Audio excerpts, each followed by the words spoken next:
Hello, hello, hello, hello.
Hello.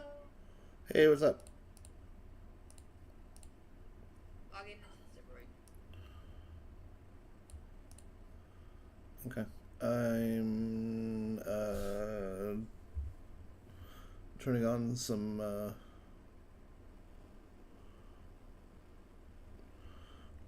drops for a game that I play.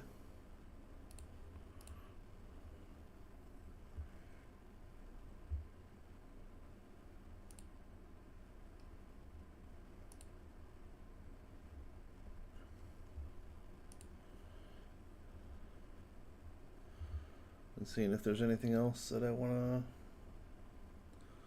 do drops for.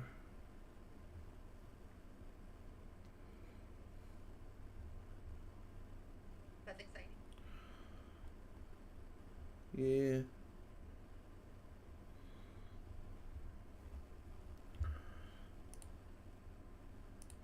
Okay, that should be good for now.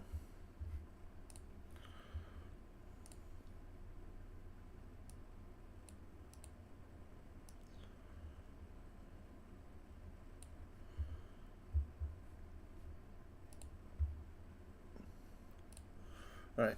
I'm logging in now. How are you today?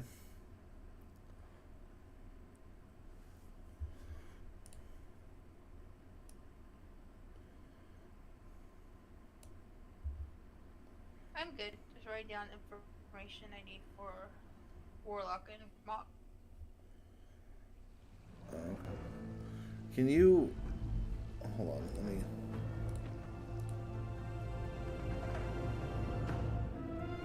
fix my audio real quick. Mock Mission Mock, is that making it back too? No, I was just wondering if you could hear yourself. I heard it once, but I have to go mute on the Productions.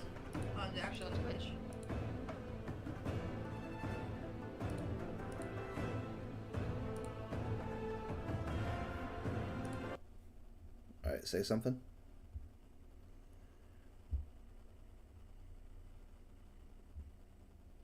Hello, hello, say something.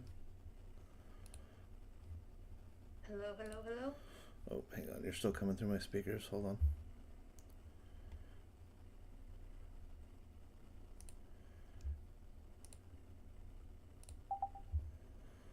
Okay, now say something. Is this any better? Yeah, I just had to switch you to my headset so you don't have to hear yourself.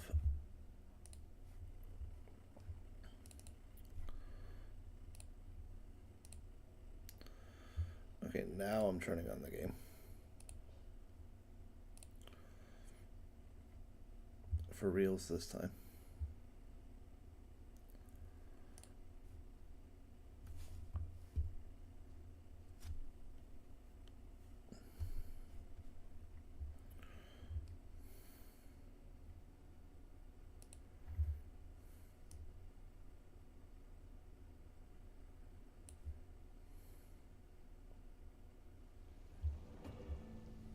I'm gonna send you a link. Okay.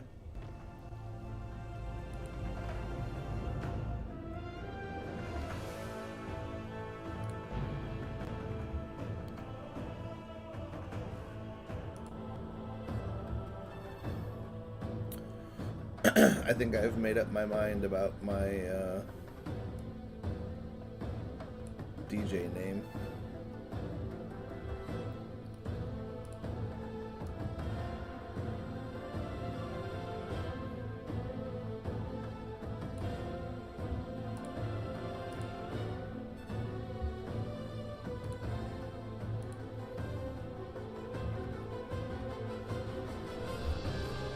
Are you going to apply?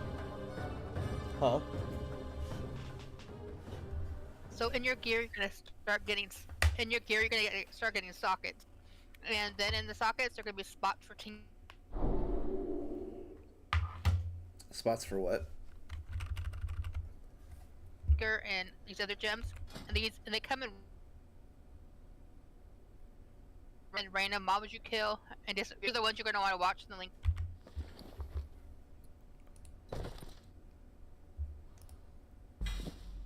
Obviously, you don't have to follow that, but this is the guide I've been using.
Is the cloak shared between all characters?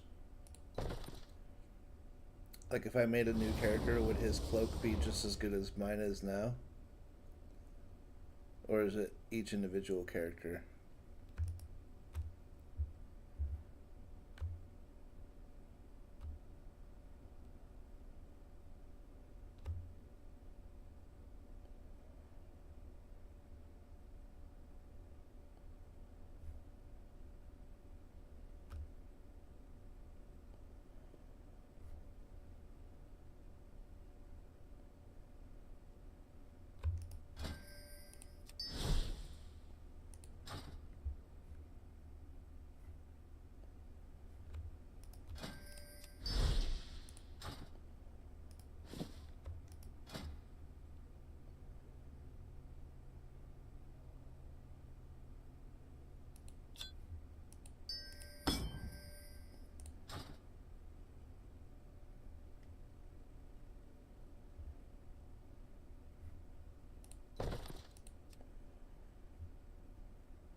hate being stuck in combat.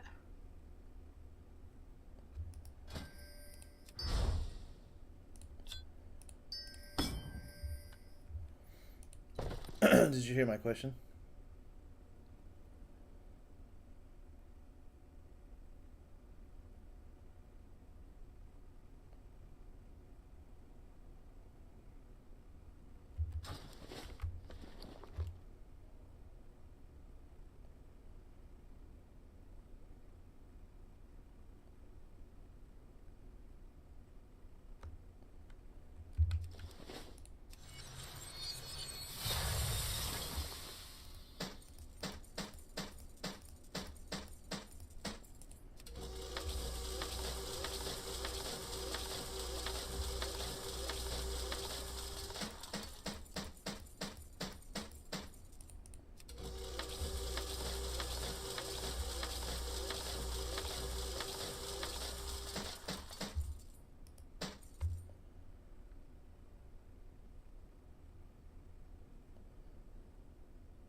Oh, I lied, by the way. I'm level 21.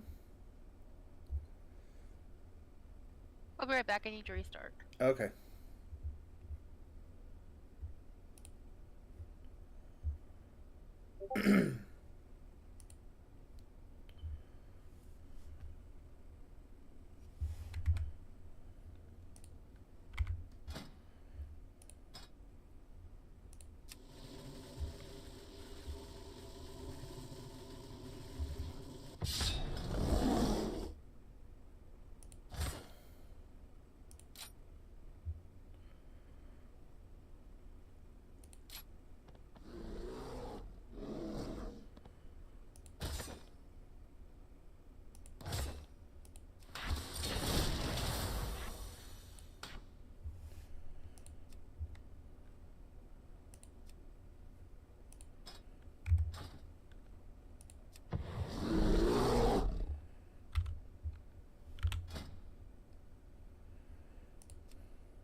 then it wouldn't even let me close the game.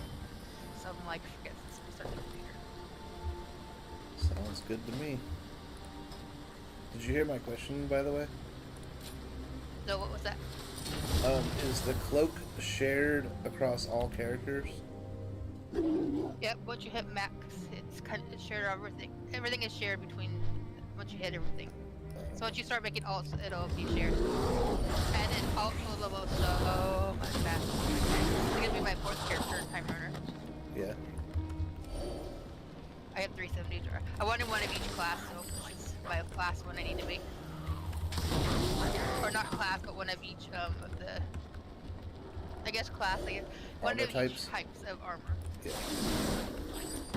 Armor class. Yeah.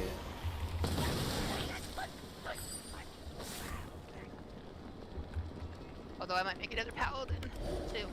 I love my paladins right now. Oh my god, they're so easy. Like, I didn't realize how easy they were to play. Mm-hmm. I lied, by the way. I'm level 22 now. But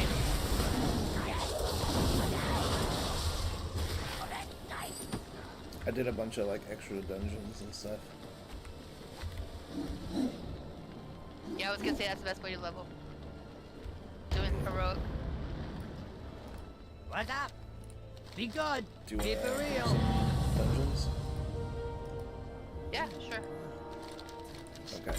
I'm gonna- tired of. Okay, I never played during Pandaria, and I'm sad now because I didn't.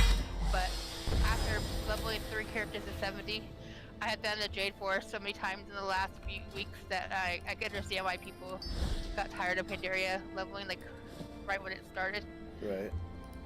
But Oh, it's hey. kind of how I feel about Dragonflight at times. I just got my first piece of gear with 2 sockets.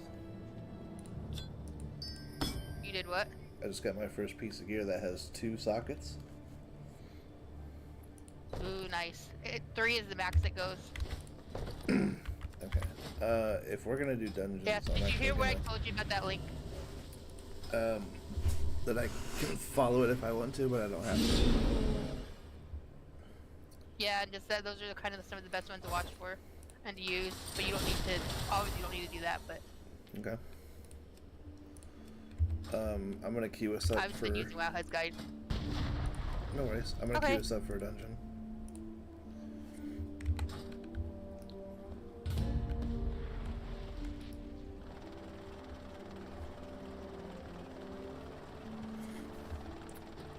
You'll get to see my macro that I put at the end of the dungeon that hasn't gotten me any traffic yet. Oh, is it your stream? Yeah.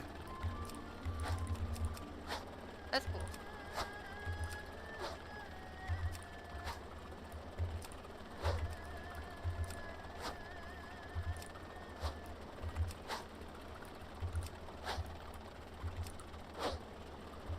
So it's cool. There was an exploit that people were doing at first, and it was getting them a lot of coins for timeless pile and rep coins. So that's like what we were talking about yesterday. So when you hit level 70, they're gonna give you 30,000 bronze, Nice. and then level 60 you get like I think it's like 5,000, 8,000, something like that. But then they give you 30,000, and then at the then you can buy all the mounts. Like you could buy the Shaw mount for 38,000 bronze, and like all the different mounts from Pandaria rares and stuff like that. So I got a mount yesterday. Is that like account wide or just for this? You're talking about that bird, Yes. the phoenix. I think so. So that is August her Phoenix thing. That's just for this thing. I can't remember why you get it, but yeah, it's for the. I think you get because you hit level 20. Okay.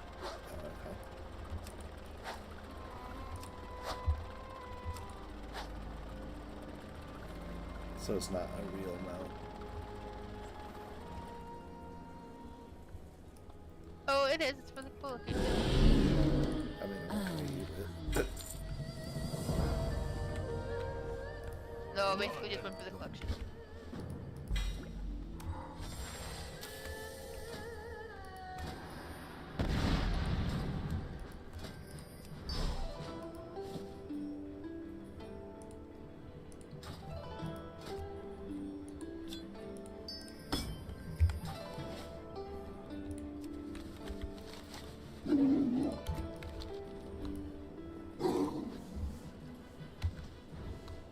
only have 3 mounts left to buy, then I have them all that are in the person to buy mount room. Nice. I was lucky I got the Shaw mount from Shaw Banker a few months ago, so Hell I yeah. didn't have to worry about buying that one. That's what's up.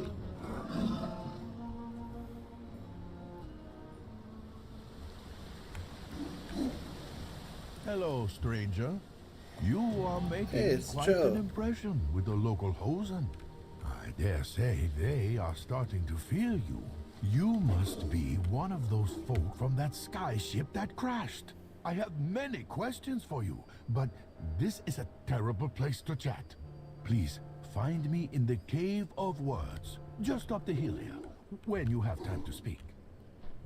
I love flying over areas and getting level up. Right.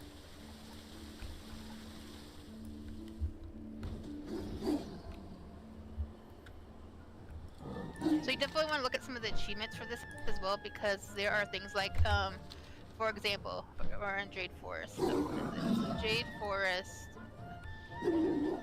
for getting the achievement done, A you get a visitor. toy called a Cherry This Blossom is Trail. an Basically, just incredible time for run out of cherry Pandaria. blossoms behind you The as you mists run. have parted, But and we for rejoin the for world. getting the one You for come in peace, I hope. like Valley of the Four Winds, you get a backpack.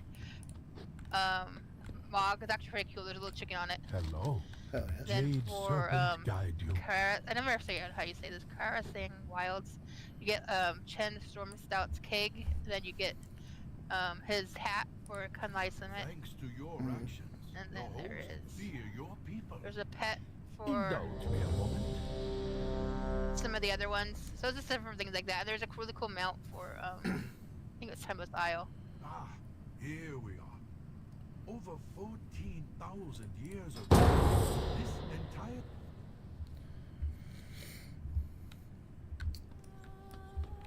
I've noticed there's some people that are like level 20 and they have like 6 million hit points.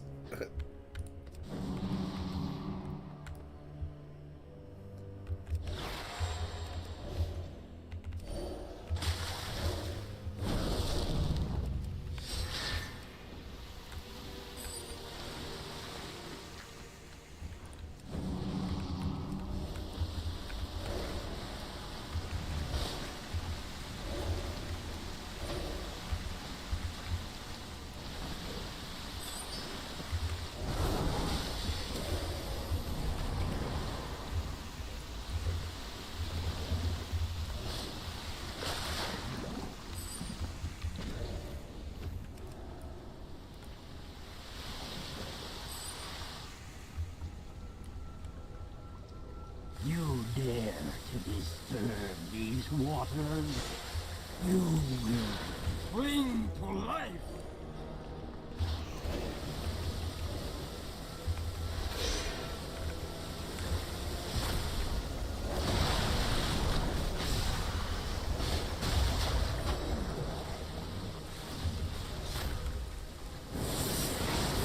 Let death wash over.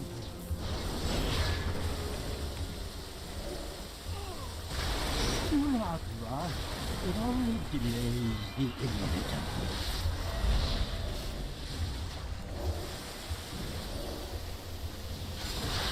Come, arise. The darkness clears. I peer into these waters, and my reflection is empty waters. Claim me.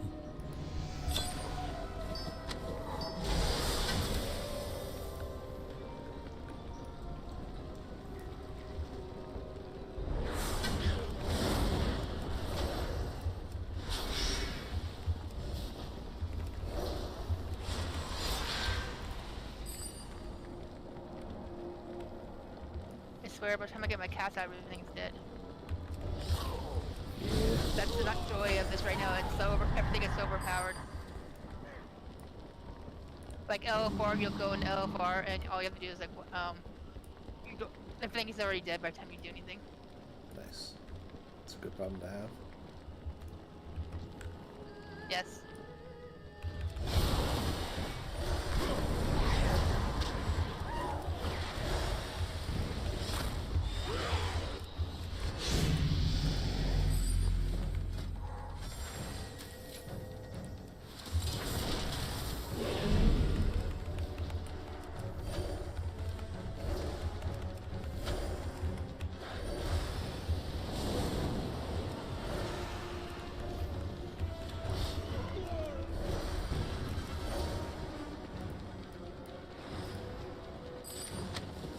Your forces are weak. The heart of the great And I like you can start out with serpent will 36 not slot bags, fall into too. your hands. Right? Great serpent, And you can buy the other 7 ones for your bank in the shrine for 10 bronze apiece. has bad. been lifted from my eyes. But really, the best thing is you don't have to pay for repair. Oh yeah, nothing has any durability. I didn't realize that.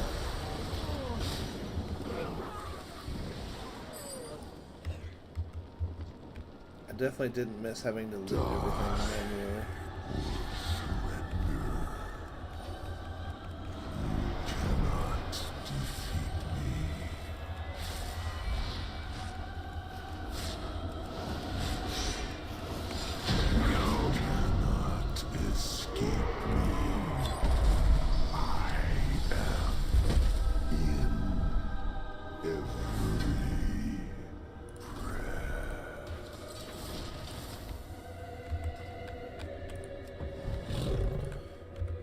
Cute again, this is a good group.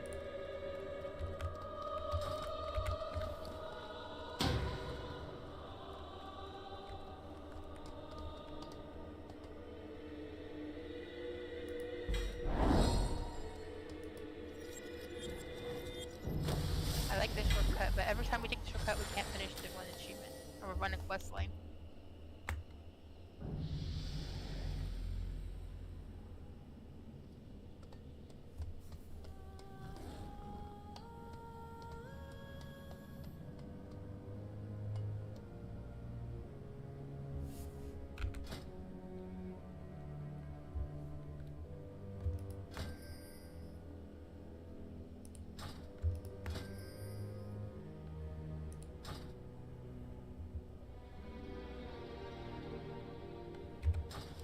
Well, everybody left. Let's go ahead and leave.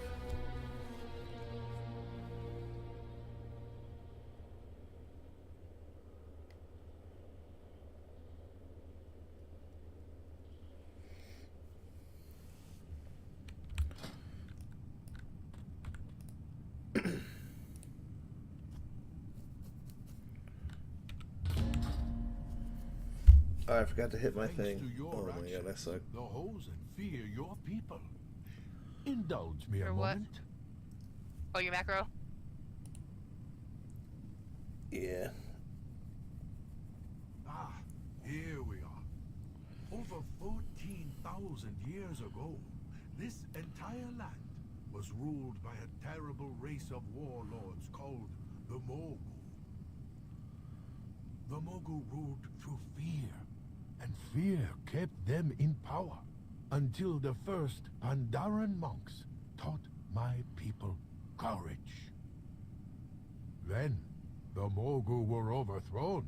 You see, those who lead through fear only stay in power, while those they govern lack courage. The Hosen are many things, but they are not cowards. Not for long. If you don't wish to fight them, you must inspire them.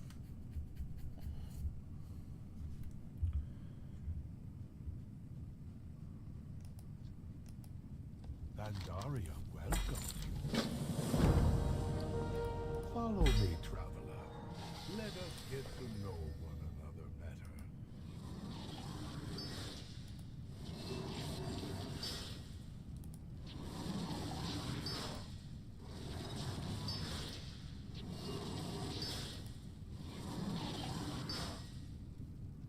I am known as a lore walker.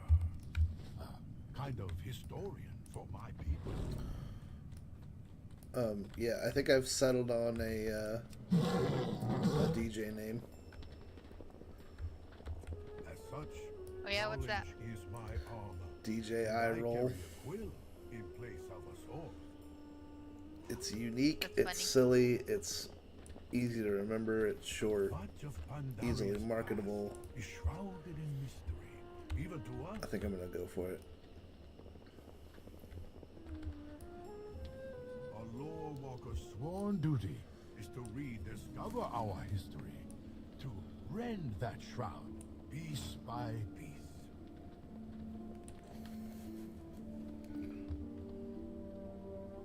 This demands a tireless search for ancient clues and the wisdom to interpret them.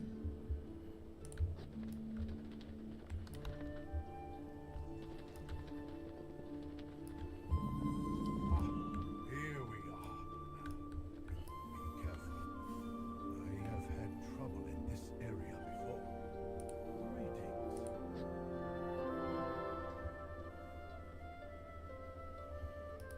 Greetings. Farewell.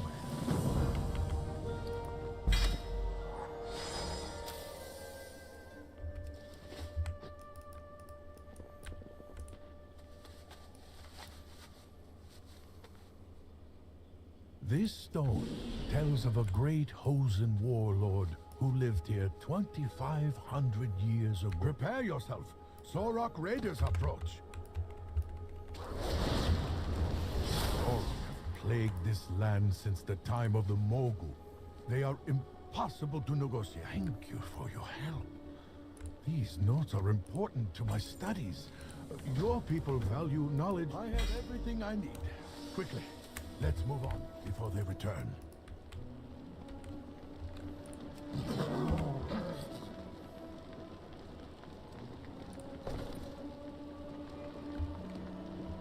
Enough about Pandaren history. Let's talk about your people, traveler.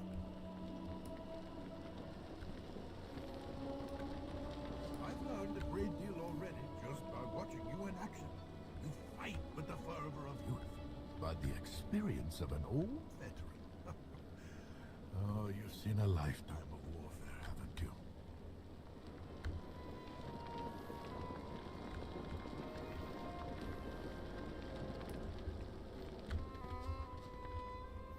Oh yeah, I should probably go turn that in, huh? Oh, yeah, the quest. Yeah, Ah, this is a Did you pick all three of them up? I did. My great-grandparents called this part of the forest their home. I need to run on my other character. This will still. take only a Did moment. you do them? It's worth it for the bronze. We Pandaren do not worship our ancestors, but we revere their memory and the wisdom that they have passed on to us. It was my great-grandfather who first told me the tale of the Mogul that I recently shared with you.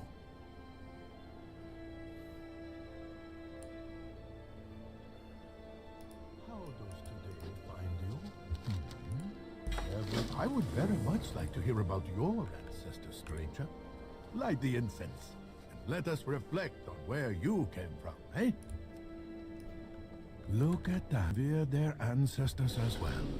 And you cherish the land. We have much in common. Oh. But I see that your ancestors were nomads, whereas we Pandaren prefer the comforts of hearth and home. You'll find few travelers among us.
Have you had any brew today? Nothing beats a brew shared between friends.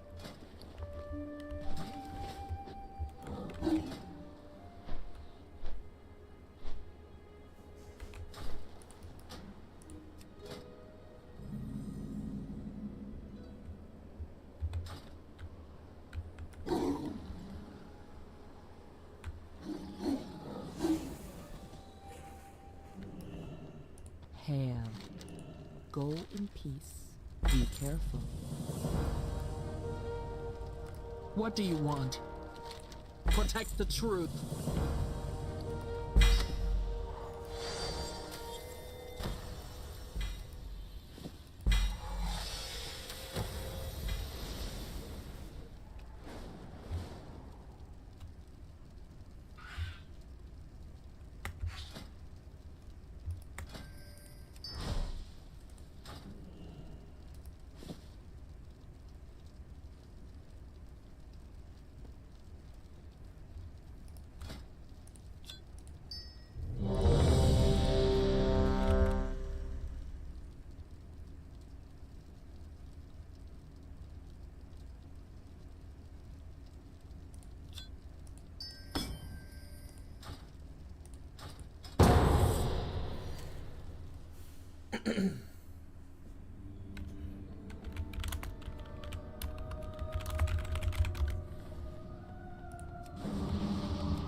Class is now in session.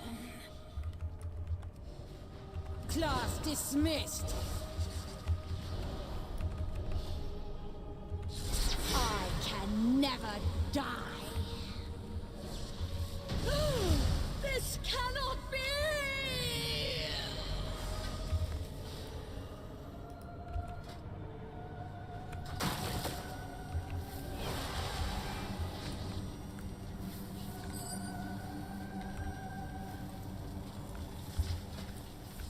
One of my friends says the best way to do LFR is to go on a healer, but you don't have to worry about healing because everything is so dead by quick. Don't have me do anything.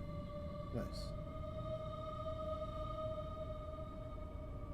He ran like all the LFRs of their day then like a 20 level 20 or whatever level it was, and he said he never healed once, and nobody tried to kick him or anything. Oh wow.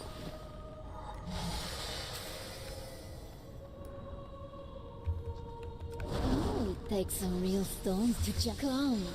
Try your luck. Feeling a bit dizzy? Death hurts. Unreal. My dear, it appears we have visitors. Friends of yours, Voss? You there. Make yourselves useful and deal with these summoners. Their deaths only serve to empower my summoners further. Behold! What you two are beautiful, Voss. My dear, you should embrace this gift. Run, Necromancer. Your life ends once I catch my breath. Come, Voss. Your fate awaits you.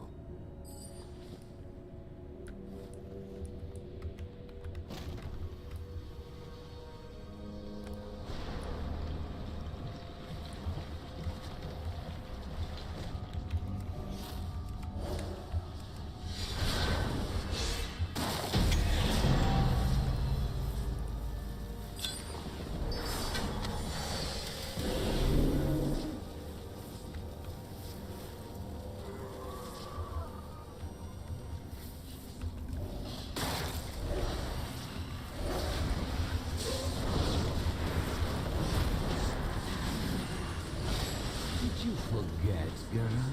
I am the Dark Master. I command the undead. I won't let you.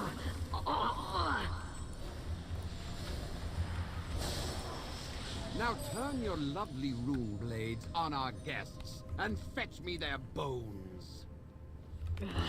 I I can feel her will breaking. Her soul burns. What? die, Necromancer! The bones! You wretch!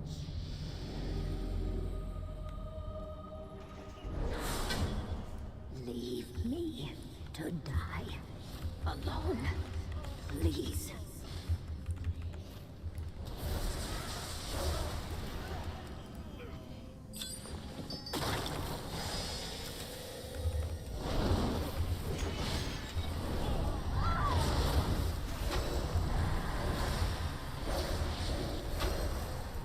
If you haven't come to study, school is in session.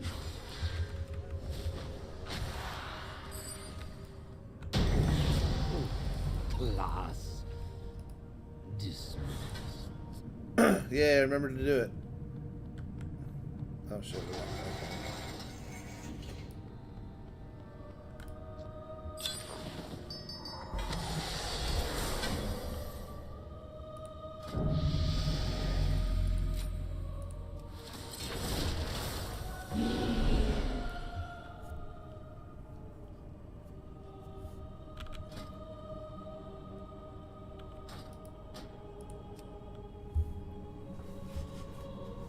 Everyone leaves instances so fast these days. Yeah. I got it before everybody left though, so they'll at least see it unless their chat got spammed with loot. Look, here you are. Oh hey, I can do Raid Finder now, but you can't. What level do you have to be for Raid Finder? 20?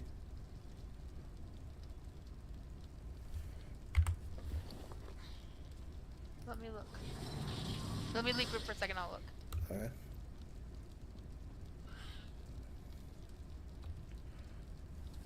It just says it's not available yet. Let me Google it real quick. Okay.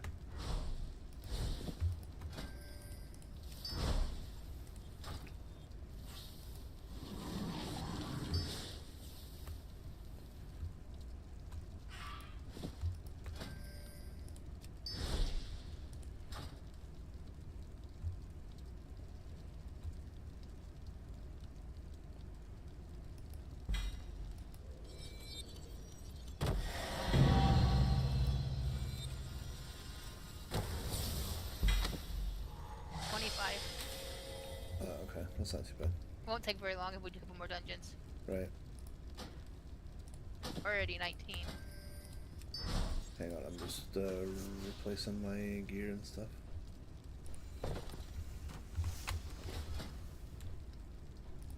Welcome to the fun. Doing that. Every single thing you have to do that with. And the only bad thing about the gems and tinkers is every time you get something new, you gotta take them out. That's fine. It just takes forever. I can think of worse problems to have.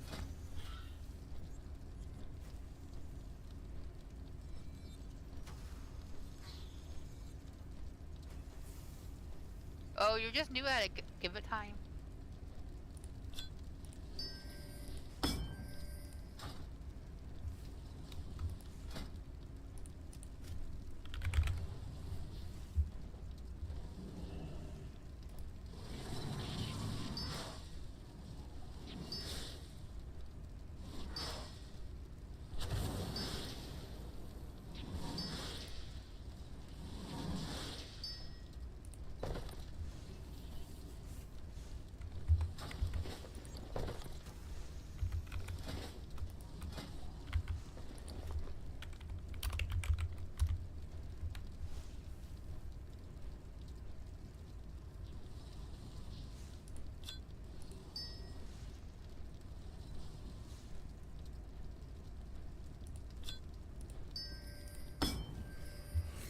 Okay, ready?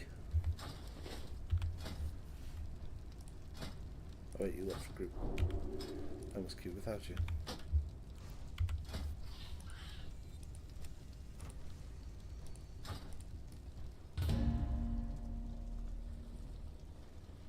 Thank you for remembering. No problem. I was like, oh, this is something I haven't done. It's because I was on the Raid Finder thing. That's crazy. You can start raid finding at 25. Also, I saw that you can level up all your gear. For now. It's so expensive though, oh my gosh. Don't believe. I mean, I have 15,000 bronze and no idea what to spend it on. Well, you can't do it to max level anyways, because everything has to be like highest level, whatever it's in. I think it's 346, I guess, 42.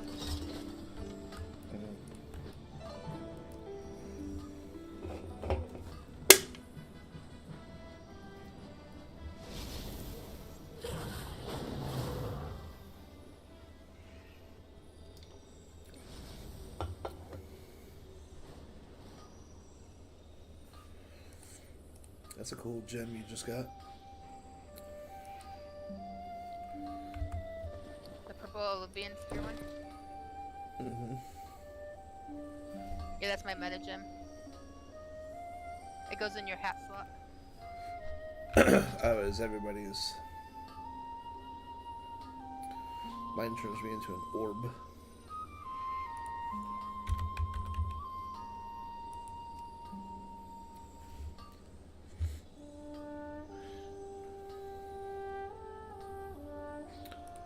Oh, also, I found. Hold on, before I forget, I want to go learn professions. And then I found where to start a guild. Only fishing. Oh, you can only do fishing? Well, never mind. Yep. That's over in. That's in Kerosing's Wild or somewhere over there. I'll get on fishing then. Never mind.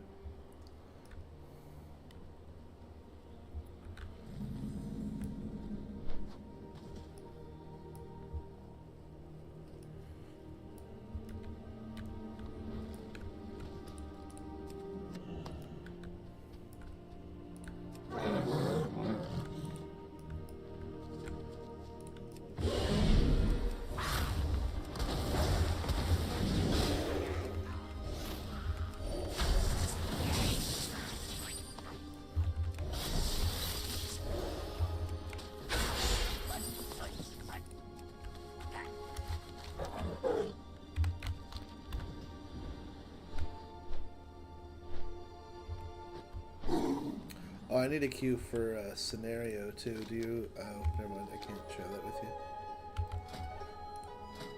you. I have it though, so I'm good to go do that too. Oh, hello. Travel safe.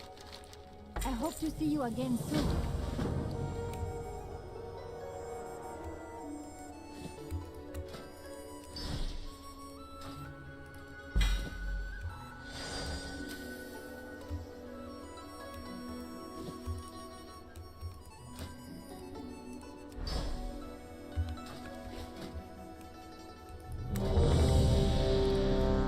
Just a second.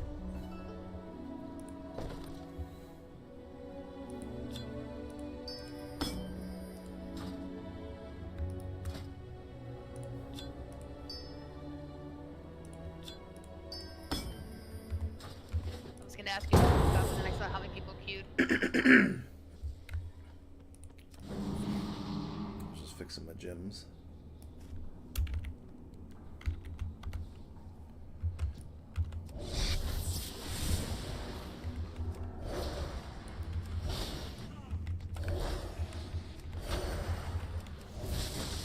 Archers, attack!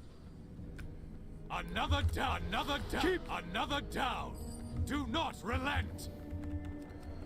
It's crazy to me how, like, everything has a chance to drop something that will make you permanently stronger, and people still skip stuff. Like, come on. Yeah, I don't know.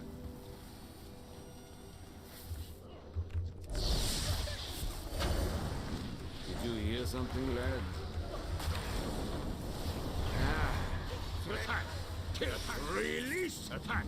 Kill them all! Don't just sit there! Kill them!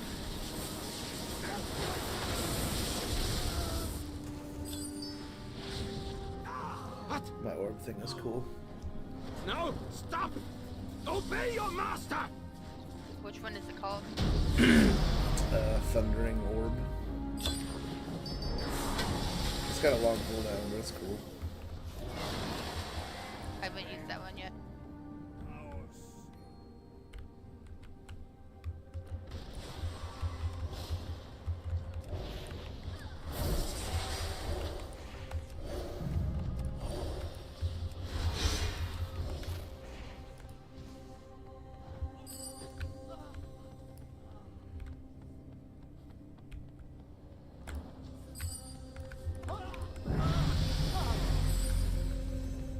Leather special? Oh, yeah. I say I can already wear leather.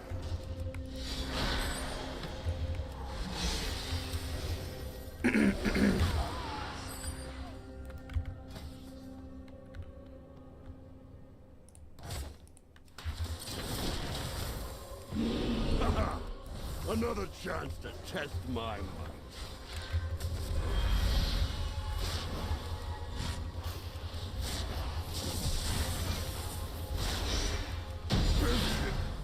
By the lights of...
Everything must burn. None shall know the skull. You too shall be charged. Glass.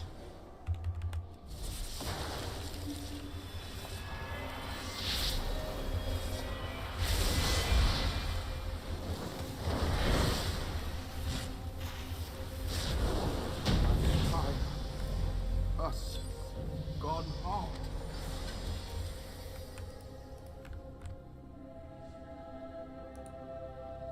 Yeah, I did it. I remembered.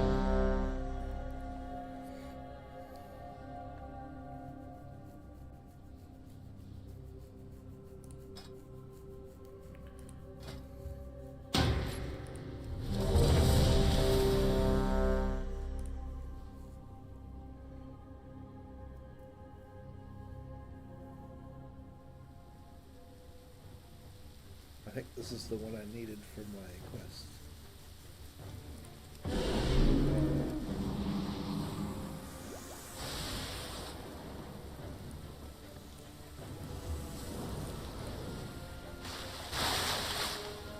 Are we just killing things?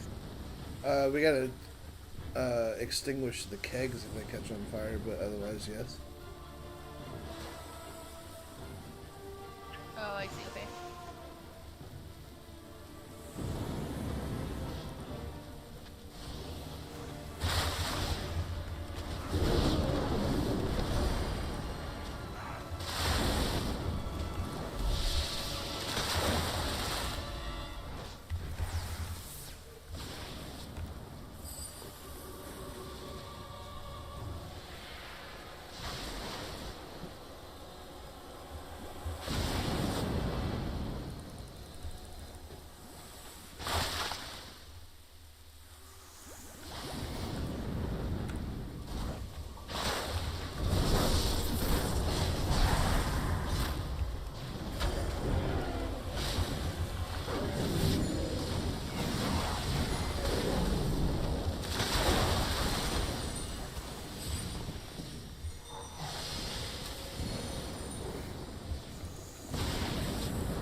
Now it's an escort. Defend escort boss fight.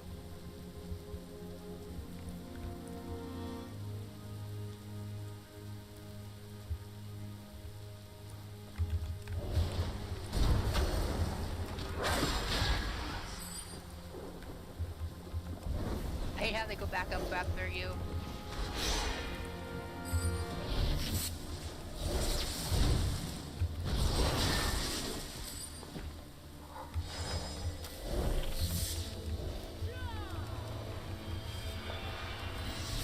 careful of the next guy, because, like, he killed me because I stood in his stuff. Okay. It's like a green circle on the ground. It must kill you pretty quick, because I died, like, almost instantly.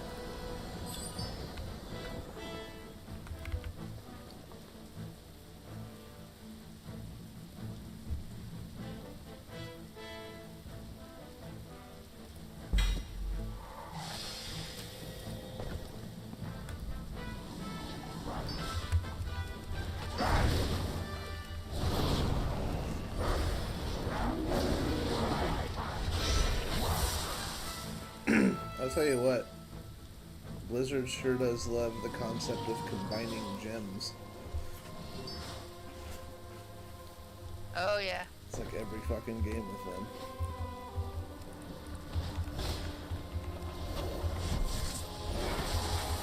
And it goes to legendary to the orange. Take 3 of each color. Well, just one orange. You can see the last one.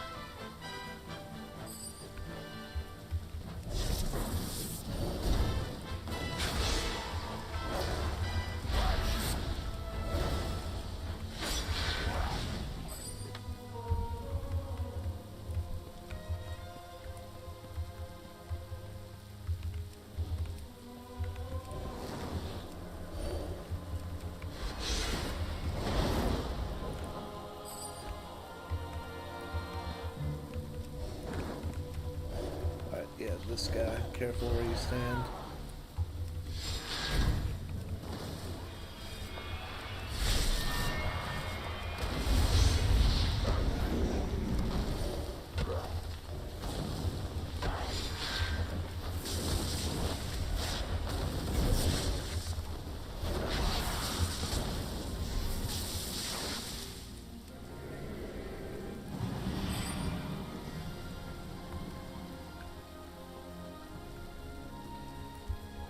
And then for the boss fight, there's going to be a shitload of ads, but we can ignore them all and just focus the boss.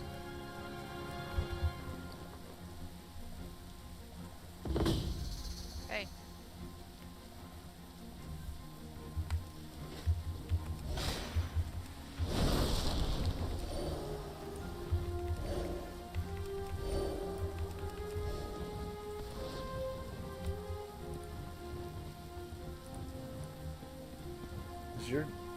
Do you not have a demon? Oh, I did.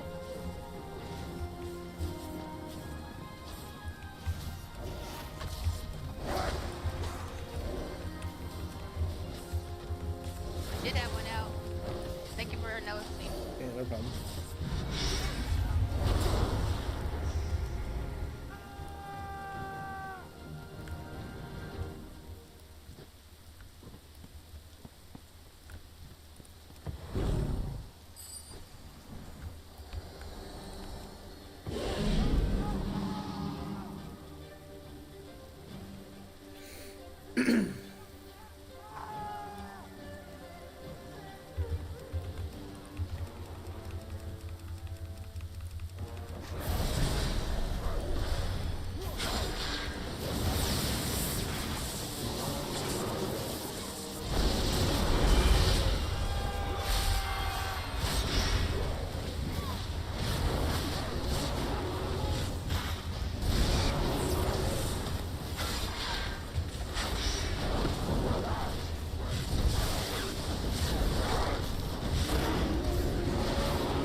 Easy peasy.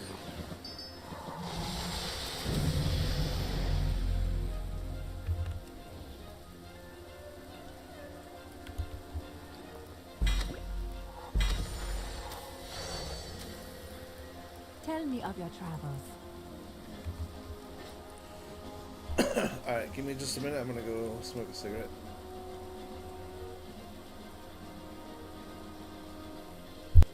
Okay.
Okay, I'm back.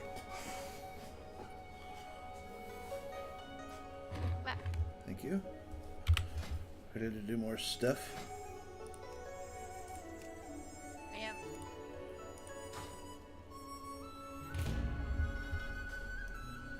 Almost 25. How much bonus XP do you have? Oh, 107. That's pretty good.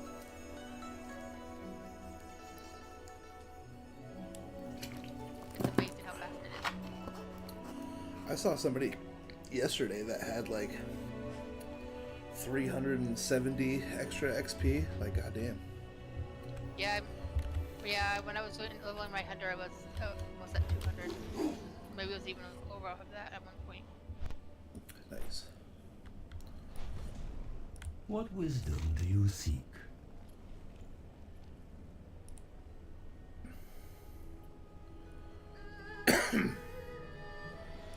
May you find mastery in your passions. You are most welcome.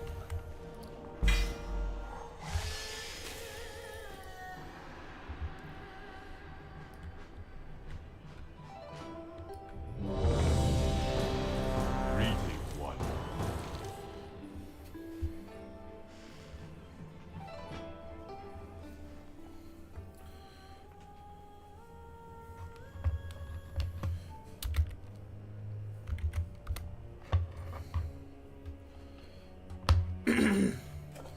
There's another thing I miss about Final Fantasy. Nobody has said hi back yet.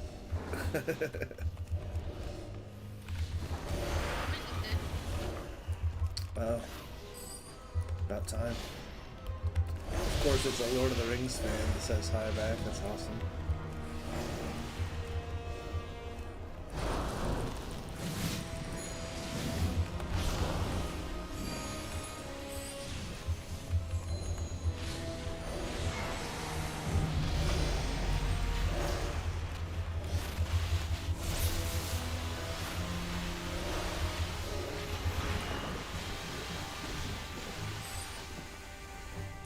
You dare to disturb these waters? You will living water. Bring them death.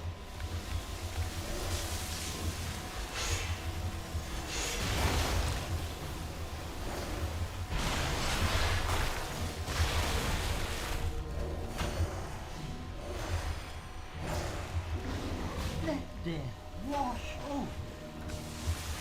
You love love. It only delays the inevitable.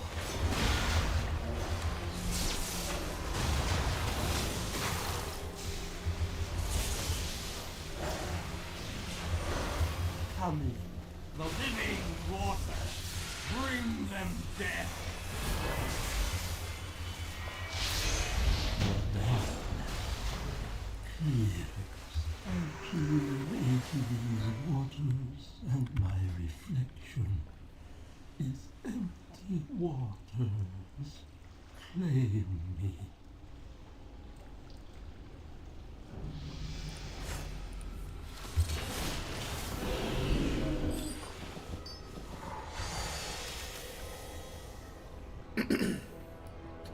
I gotta say, it is very satisfying every time my cloak gets better. Even when it's like 1 or 2 points.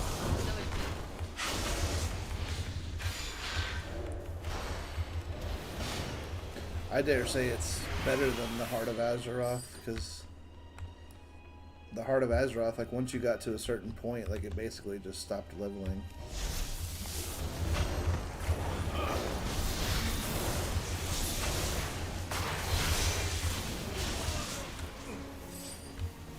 I wonder what the like highest level cloak is right now.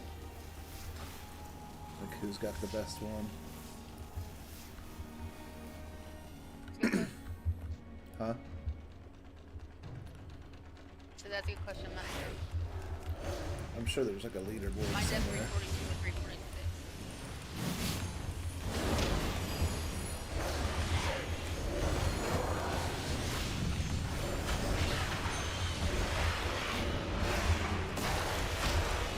Alright, Tank, whenever you're ready to grab aggro, go ahead, buddy.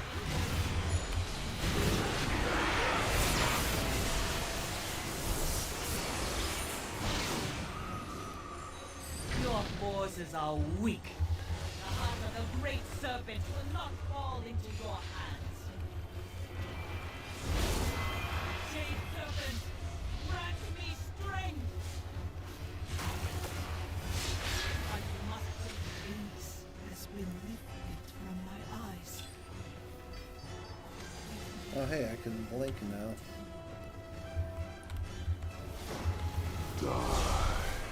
It's so weird to be a druid in cat form and blink. Oops, I just locked myself out. Like, I think they locked up the video.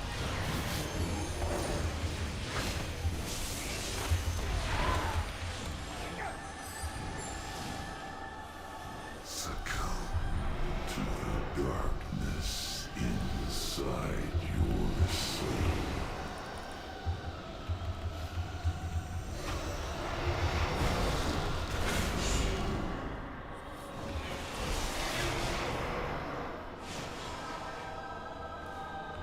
My friend plays on this server called Dark Prayer. She mainly plays in Blizzard, but that's where her old server used to be. And I made a character in that server, and I actually got the name Chris. Oh, nice. And I have the name Ever over there as well. Hell yeah.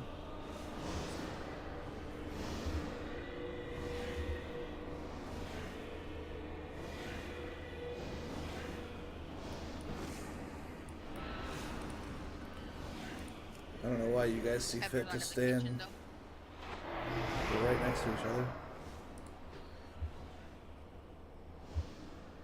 I was standing there.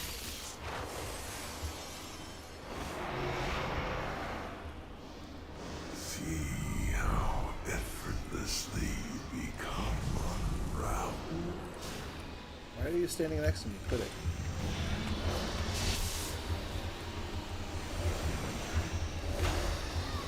What, me? No. Our friend.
Do what? What do you need? White Tiger watch over you. I'll be 25 after this. Nice. Greetings. May your days bring you joy. Tell me of your travels. Greetings. Welcome. Next one's on me.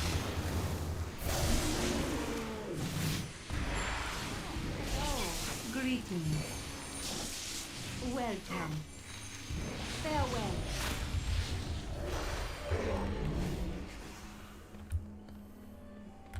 Hello. Jade Serpent Guide.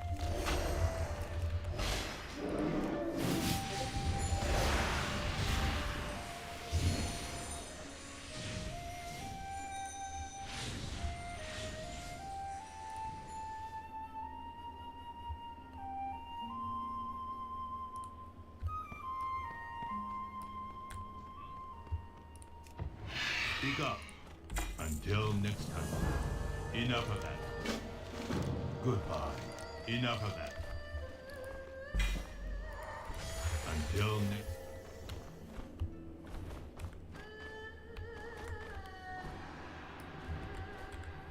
Welcome.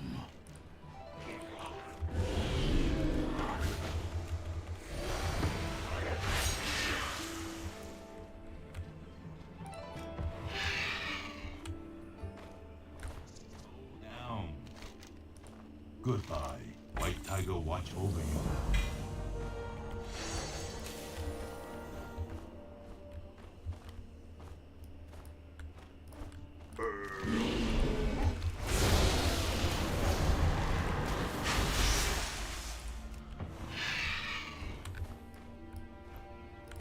Speak up. Until next time.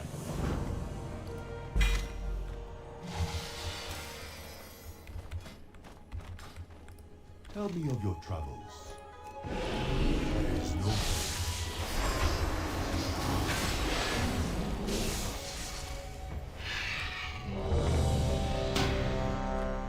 Slow down. Goodbye.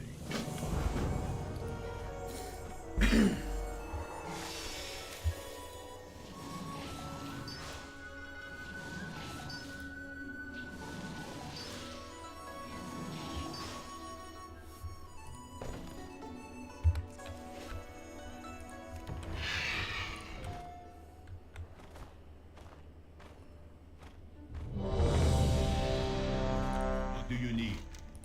White Tiger watch over you.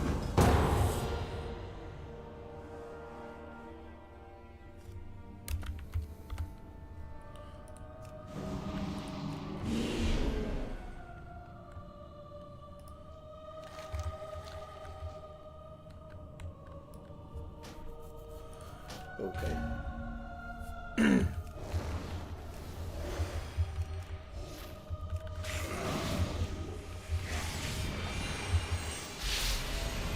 I did not mean to say I did.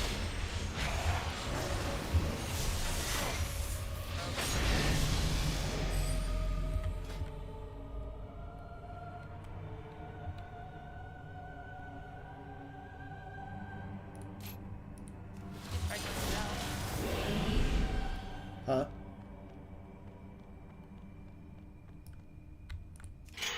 Class is now in session. Yeah, let me turn my game sound down because every time you talk is like when something is happening and I can't hear you.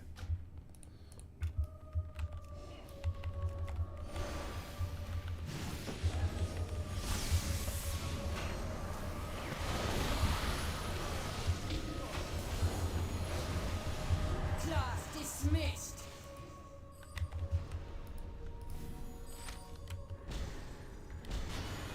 Your soul cannot withstand my power.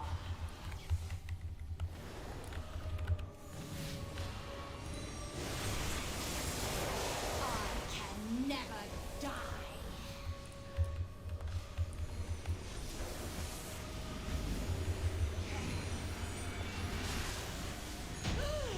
This cannot be!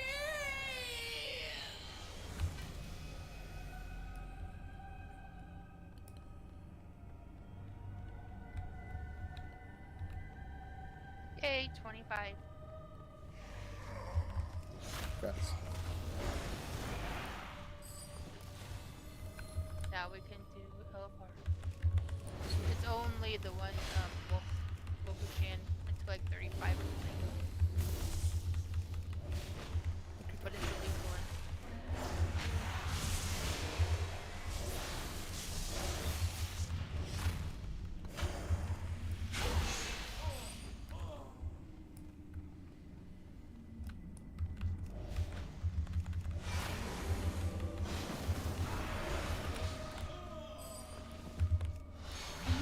Take some real stones to challenge the mistress of illusion. Well, come, try your luck.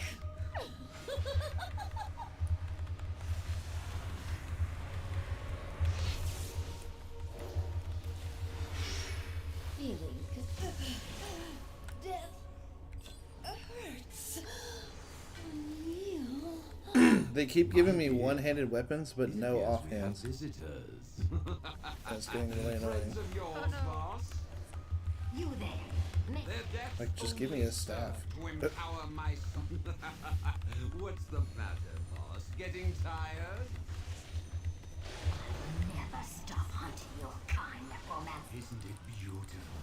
Oh, you, my dear, you should embrace this gift that has been bestowed upon you. Run, necromancer. Your life ends once I catch my breath. Come, Voss. Your fate awaits you.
Did you forget, girl? I am the Dark Master. I command the undead. I won't let you.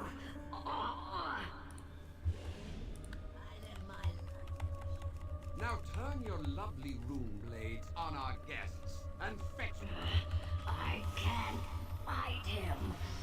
I can feel her will breaking.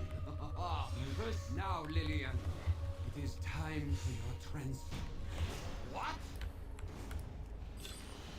Die, necromancer! The bones! You wretch! Interesting. Leave me to die What? alone. That meta gem I just picked up.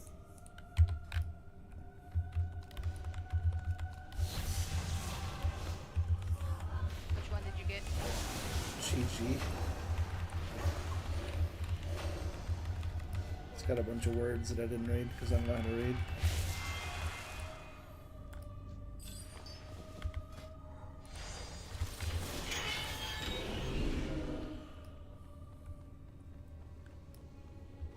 If you haven't come to study, I'll use you to teacher's school is in session.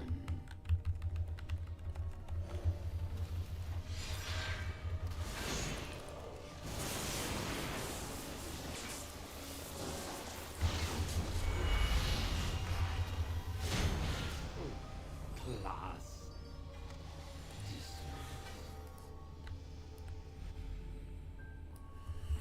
Alright, give me a minute to go back through all my gear and shit. Give me 1 second.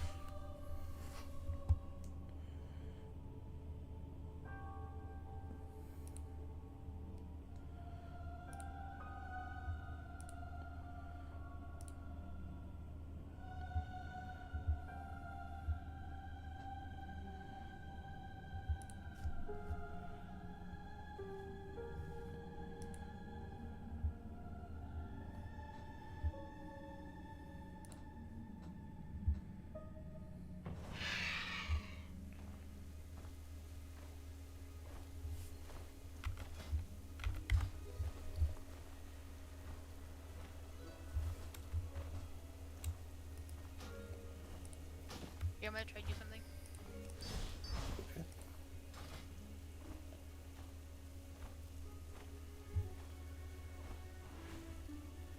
Won't let me trade it. I say I got a staff, but it won't let me trade it. Never mind. That's fine. I'm sure I'll get one eventually. Thank you, though.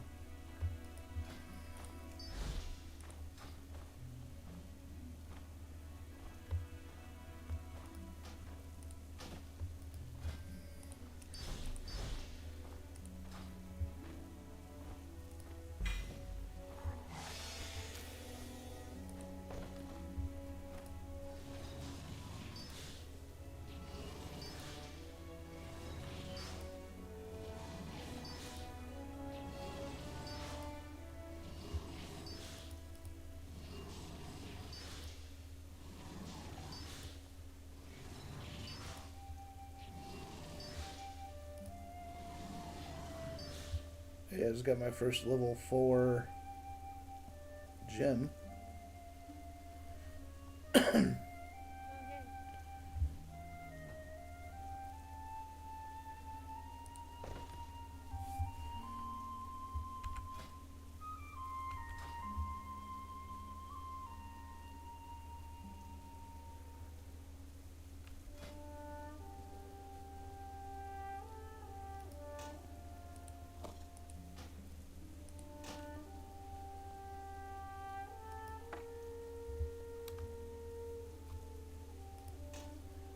I mean, my two-handed weapon is so far behind that the one-handed weapon is better.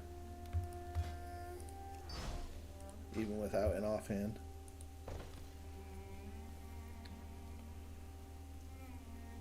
Can you use it without an offhand? Yeah.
I still don't have any jewelry. You have to do achievements to unlock it. Oh. Well, okay. One should be relatively easy. Two.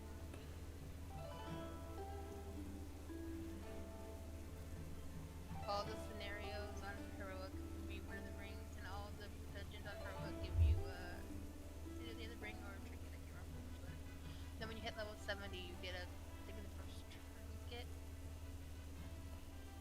The only thing I haven't unlocked yet is necklace, which you get from doing all the raids on almost. Hmm.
Man, game, don't be stupid. Why do I have to have a passive skill on my bars? Otherwise, it's gonna hang out in the middle of my screen. It's fucking passive. Go away. God damn it, that makes me angry.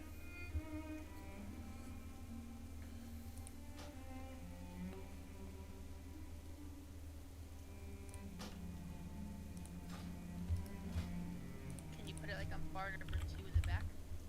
I just put it somewhere. I'm not gonna worry about it.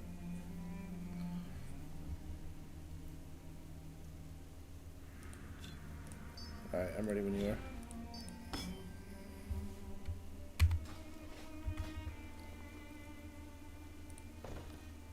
Oh, thank you.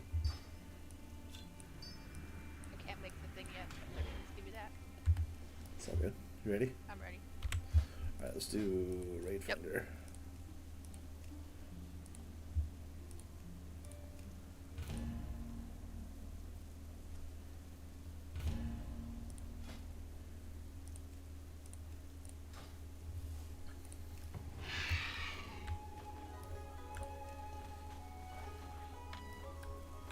Oh, hello. I pretty much have all the other Pandarium long nail that's through here, and then I pretty much all the plate and the May your days almost all the mail, and now I'm getting all the cloth. tell me of your travels.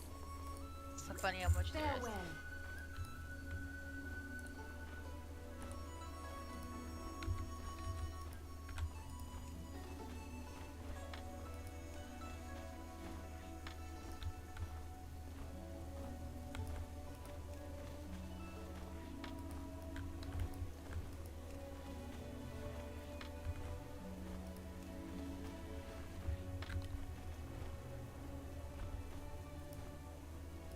Greetings, wanderer.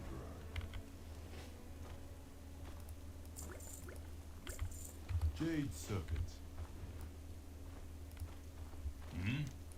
Enough of that. Goodbye. White Tiger watch over you. Until next time. Enough of that. Goodbye.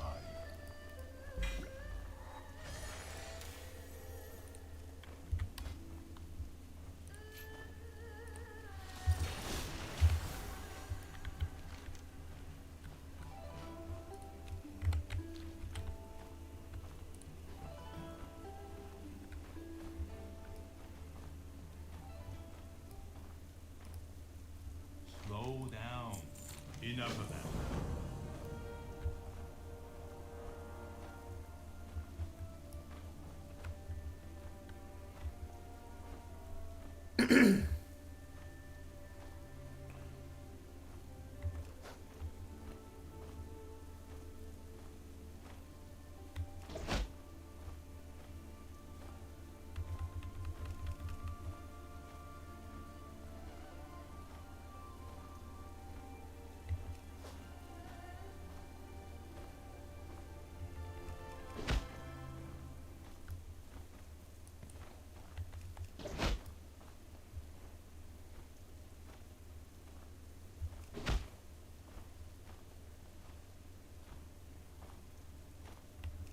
Yeah, I got the Fell Hunter now. You got the what? The Fell Hunter. Oh, nice.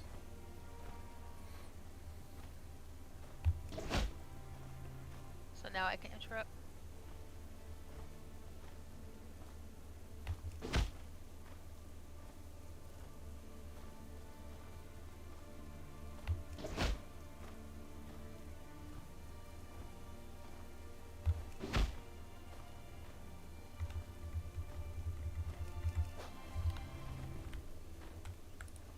What do you need?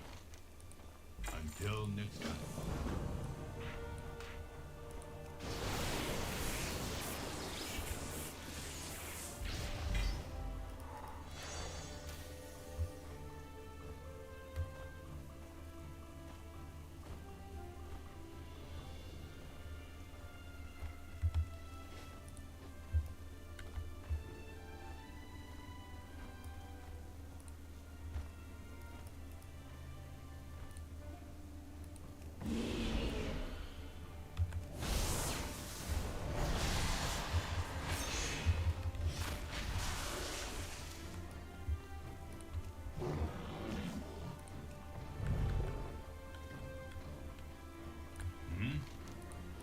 White Tiger watch over you.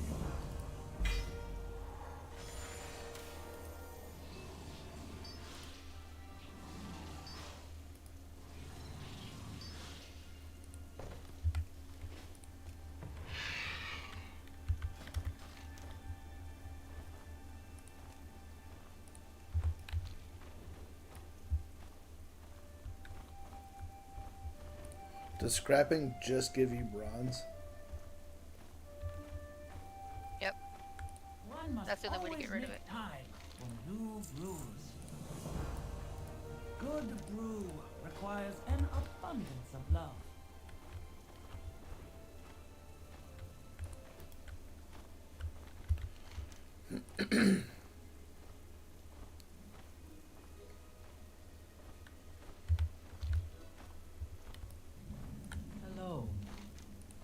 May your deeds live on in story. Patience, patience.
I survived the Oh, hurry. rumpus.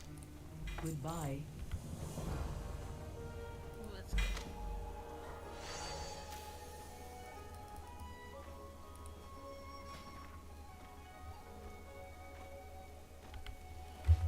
good. Wait, I learned some transmog and it didn't give me the items.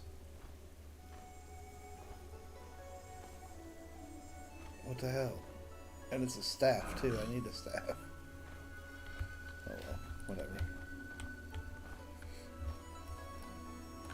I'm not sure. Was it maybe when you couldn't use for your class? No, I mean they're staves. I can use staves. I just learned the transmog. I didn't actually get it. The item.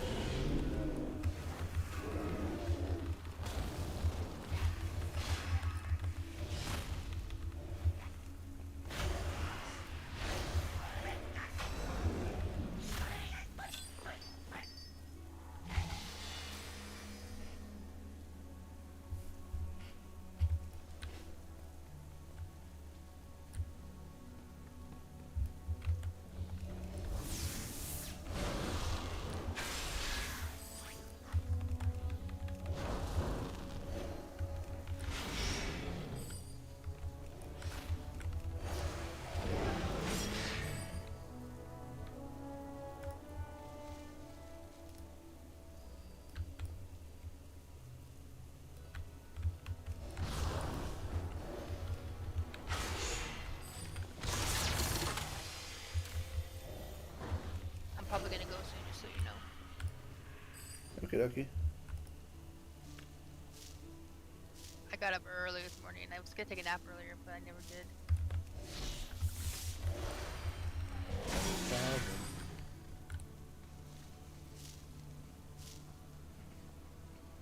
Hopefully the queue pops soon. That'd be nice. I was gonna give it a little bit longer.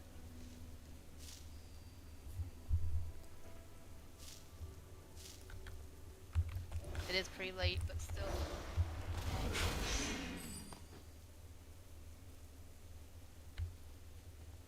Do they take a while or are they quick? Usually quick, but it's late, so I'm assuming that's why. No, I mean, Which- like the actual instance itself, not the queue time. Oh yeah, they're quick. Okay, well, let me do this then. Wait, I can't do that. Hold on.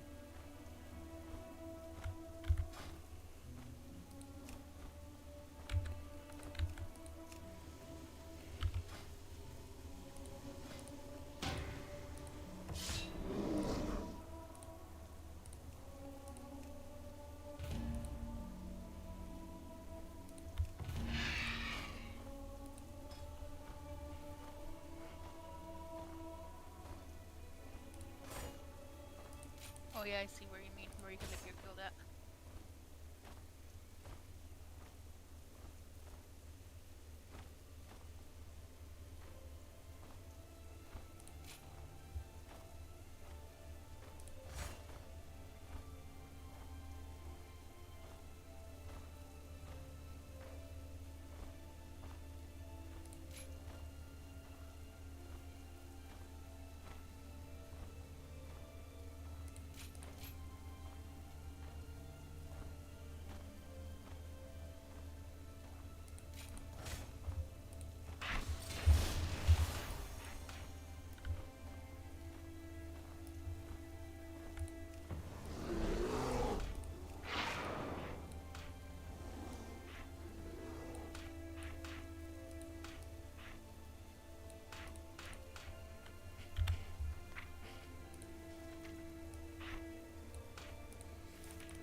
Still says 15 minutes even as a tank. Wow.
What do you need? White Tiger watch over you.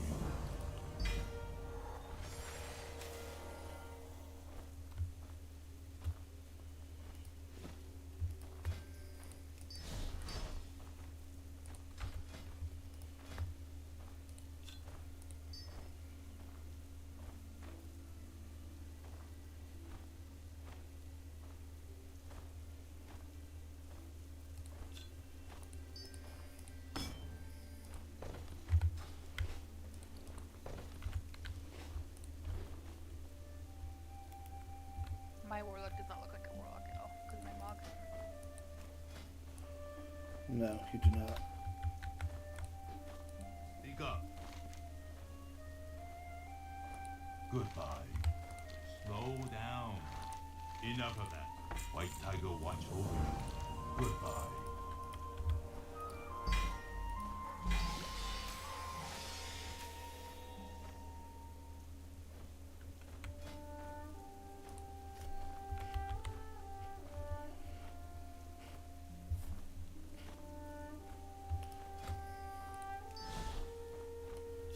The new race is going to be another dwarf, and it's going to be Horde Alliance. Yeah, it seems kind of lame. The third dwarf race.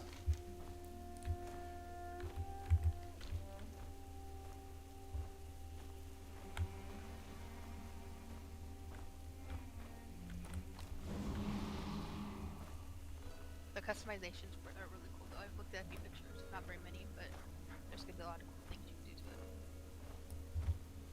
But still, dwarf. Right.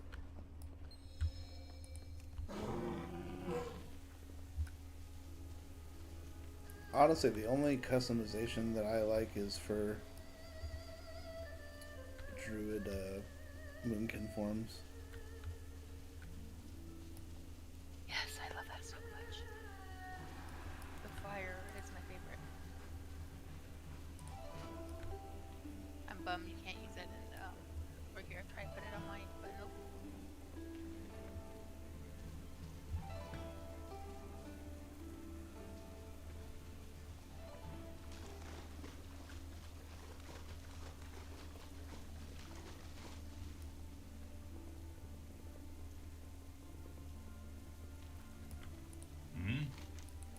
Until next time.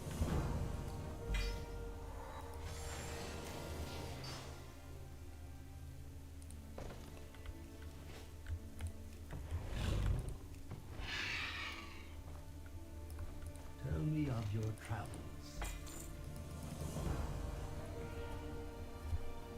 Okay, I finished the monastery quests.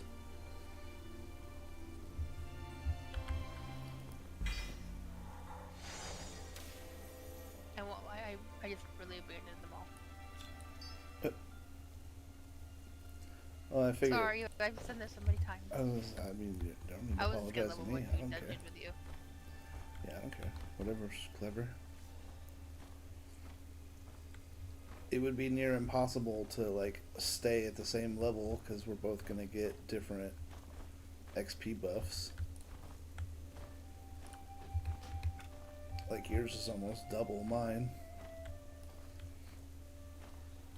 Oh yeah, I also found that there's these things you can fly through that give you bronze usually, but sometimes it'll give you a stat bonus. Oh yeah, I realized that this gave the step bonuses too. That's cool. I don't like. I think it's super rare. I've only got like a couple of them, but I'm pretty sure they do. Is there a barber anywhere near here so I can change my form? At the shrine. Where you are? Don't know where the shrine is from here. No, the actual shrine of 7. Whatever. Oh, it's in the center. You should be able to fly. Shrine of Two Moons. Oh, hey, there's a Yeah, rare. There's a rare over here. You want to come kill it? Sure. All right, I'll follow it. Just come to me.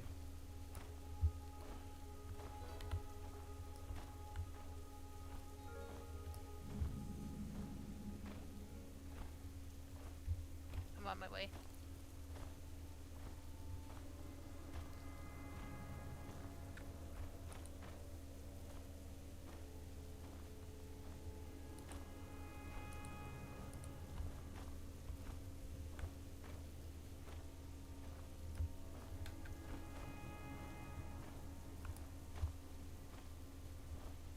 Is it the War Scout? Yeah.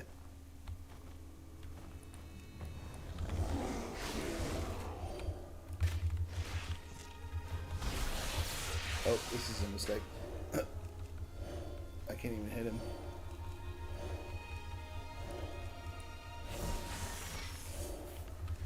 He's level 8 million. I'm not even hitting him. Miss, miss. I was wondering if miss. it's...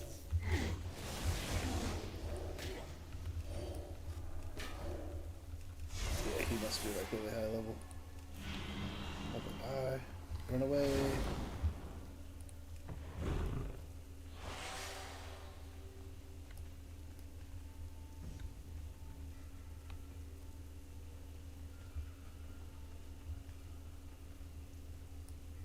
My bad. I didn't think his level mattered, but it mattered.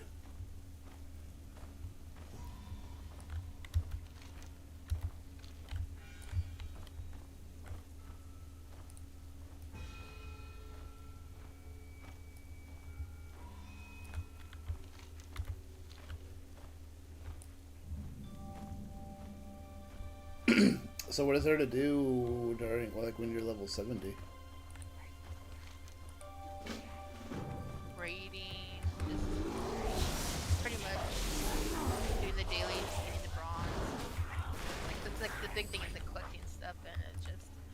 quests to get all the rewards.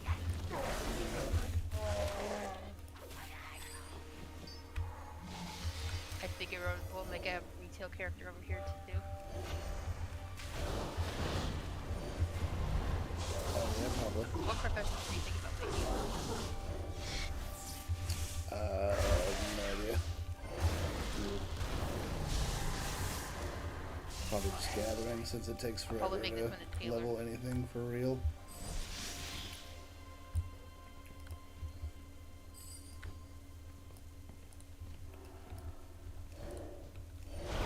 Three servers I'll be doing professions on. I mean, I'm Thinking glad about they professions made them like like they're worth making. doing, but it takes so long to level them up. Of course, now it's gonna be a lot easier to be able to go server wide.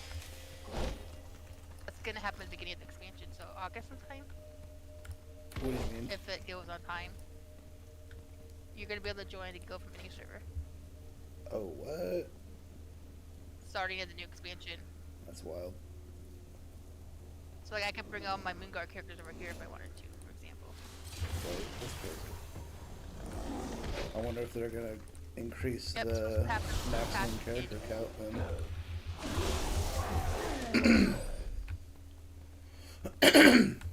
I would hope so, because it's the new race.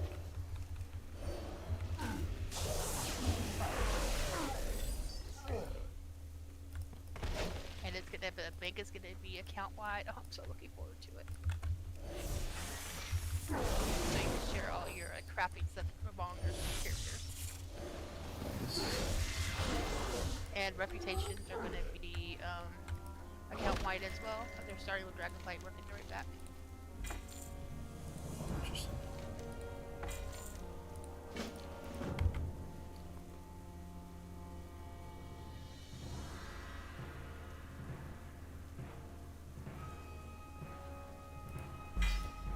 I'm hoping, I don't know if this is popular or not enough, but I'm hoping they do a Legion remix. I want Legion remix so badly.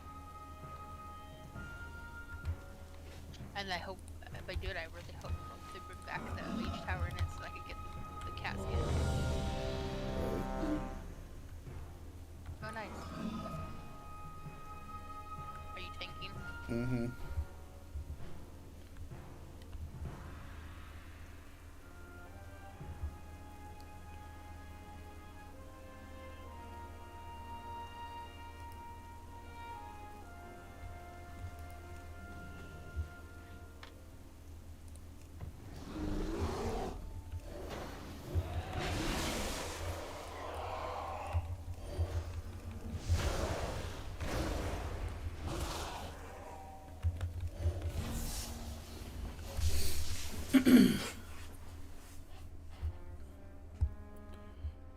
The ancient vaults of the Mogu, untouched by time for thousands of years.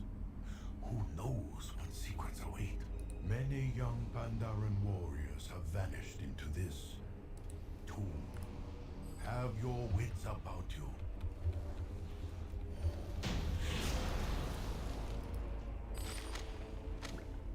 That It already. was close. Is that a boss? The door mechanism seems to have activated with the demise of the Guardians. I fear what we may find within. We seem to have awakened a spirit of some kind.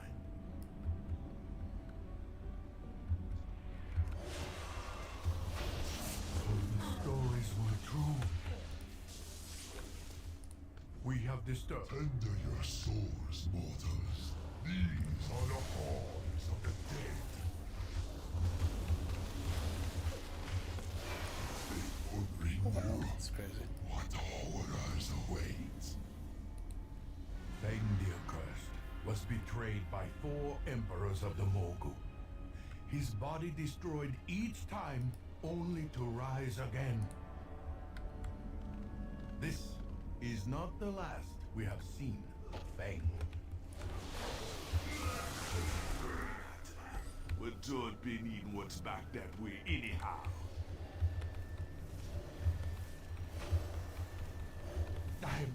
did not tell you earlier. These vaults house a weapon of unimaginable power. Stop them. I will stay behind and investigate this thing.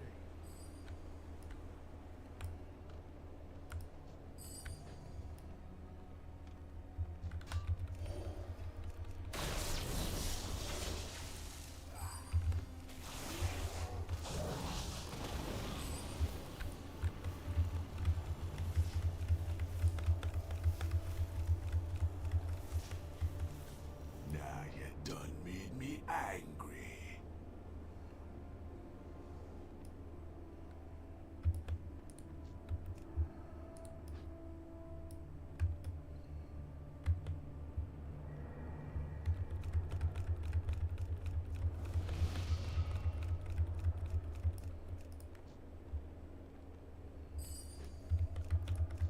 It be dying time now.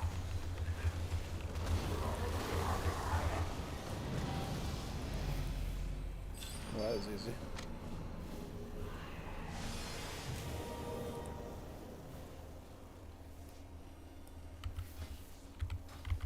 Bah!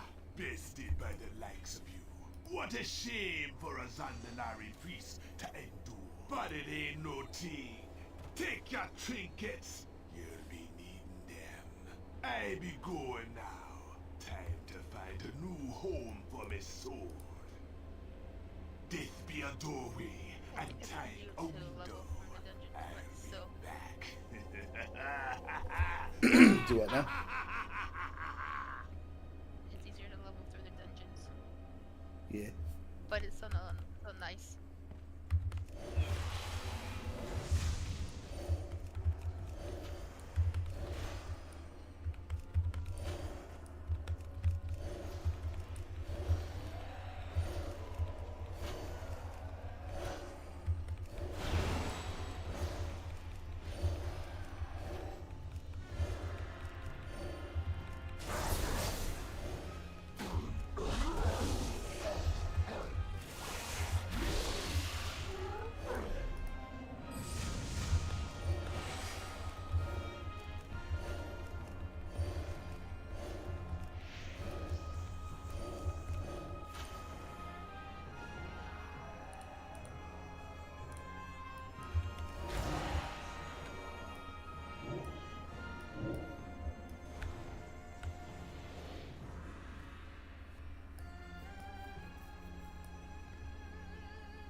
Nice, nice.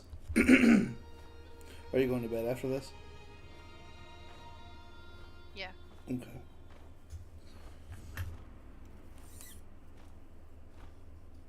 Let's see what I mean. It's so fast.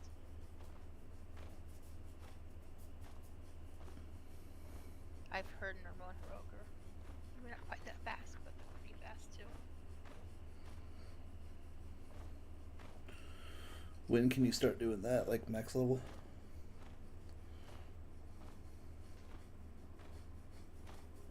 I want to see yes. Is there no PvP? I don't think so.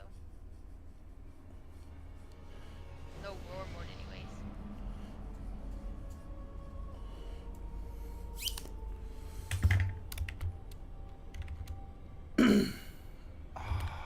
The ancient vaults of the kings of Mogoshan.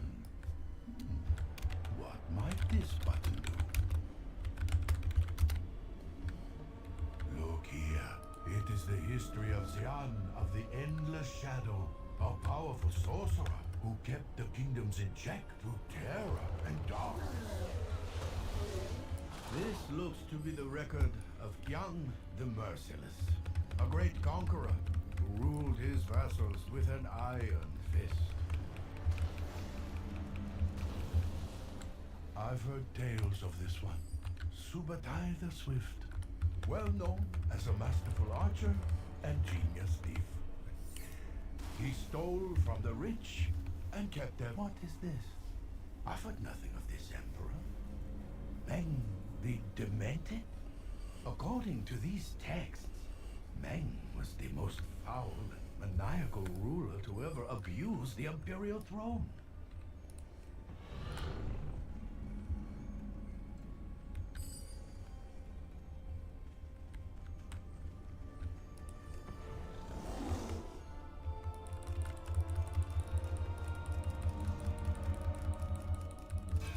I will crush you in body and spirit.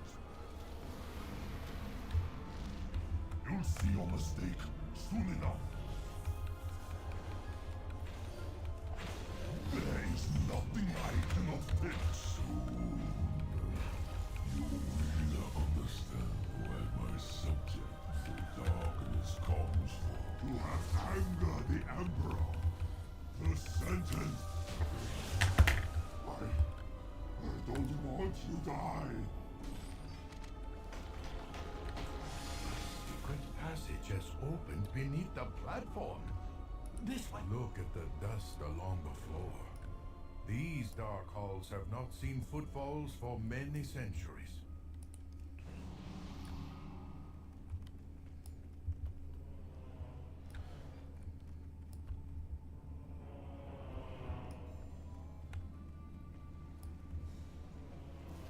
I hear a faint humming.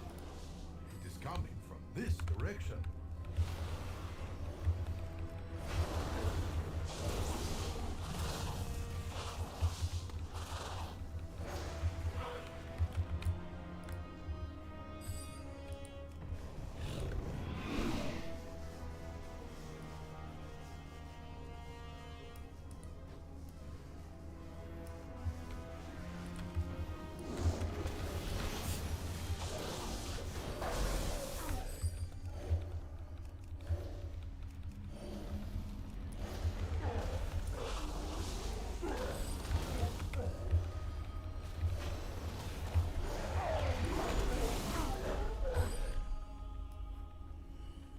Alright, Joe, let's go.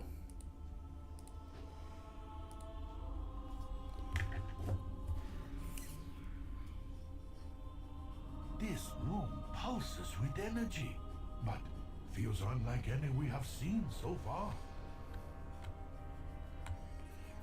Fascinating. I have never heard tales of anything like this. The Mogu hide their secrets well.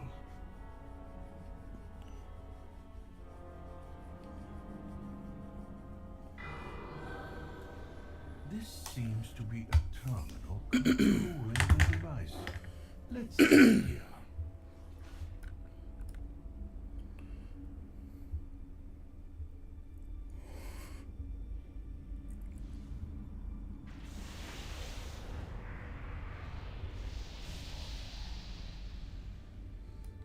Senses are Magnificent. It talks. This seems beyond what we thought the Mogu were capable of. identification matrix mismatering. Oh dear, this could get messy. Existence ends. I become. The machine has been destroyed, and so the Mogu's power weakens. These discs look familiar, but I cannot place them all. They call to me. The discs. I must. I see everything clearly now. The Titans. It would seem the Mogu salvaged and repurposed. May the great grain guide your steps. We must go. We are not done yet.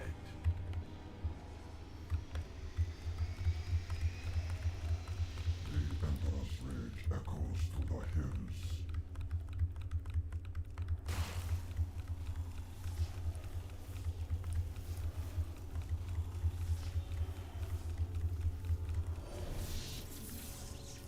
The Emperor's strength grips this land with fists of iron.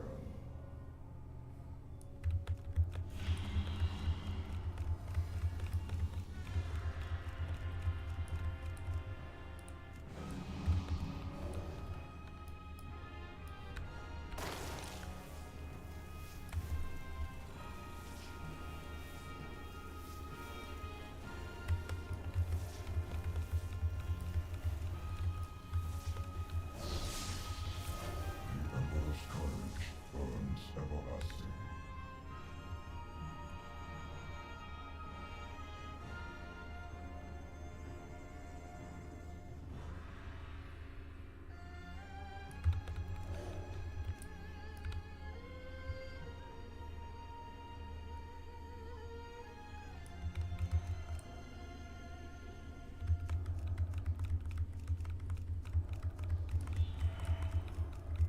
The endless army will crush the Emperor's foes.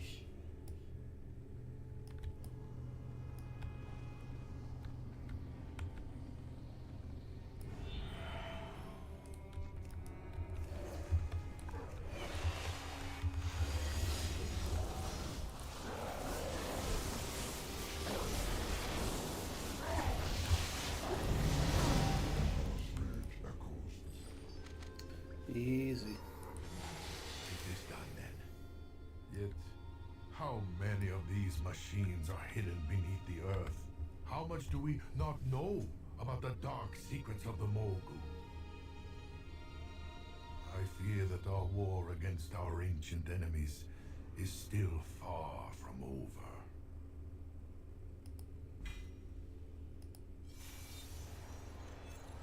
Was that all? Was there another wing? That's it. Just those two.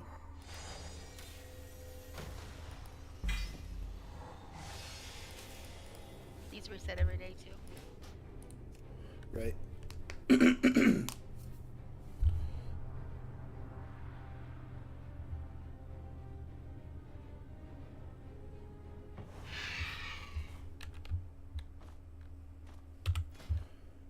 Alright, you headed out? Yes, thank you. Yeah, no problem. It was fun.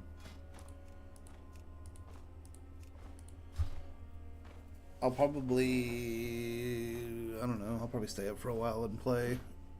And then we can go again tomorrow if you're not busy. Yeah, of course. Alright, I'll catch you later. I'm gonna go make some food. Okay, good night. Fun. Bye. See ya.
don't have Professor yet.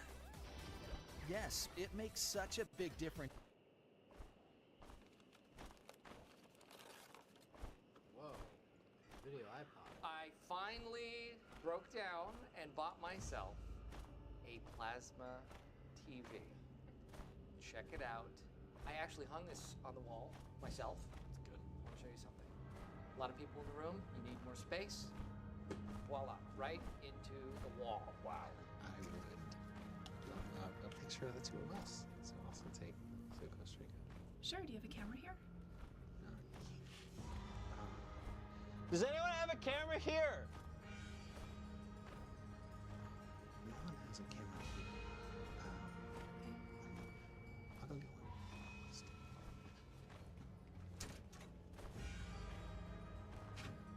Hey, did you SMS text message me? I'm gonna use SMS text. Okay. Text went through. Okay. All we can do is sit and wait. Okay. Oh, look at that. Yeah, he's free anytime. All right, Jan just emailed me. She wants to see her up front. Yep. Yeah, she's up front. You don't have email on your phone.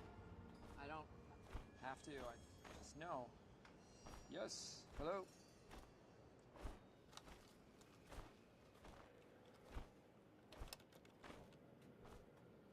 Playing that game again? Second Life is not a game. It is a multi-user virtual environment. It doesn't have points or scores. It doesn't have winners or losers. Oh, it has losers. I signed up for Second Life about a year ago. Back then, my life was so great that I literally wanted a second one. In my second life, I was also a paper salesman, and I was also named Dwight. Absolutely everything was the same, except I could fly.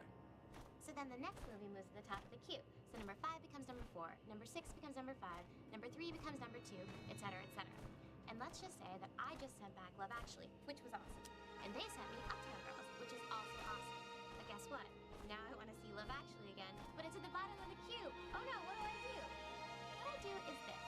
I go online, I go click, click, click, and I change the order of the queue so that I can see Love Actually as soon as I want to.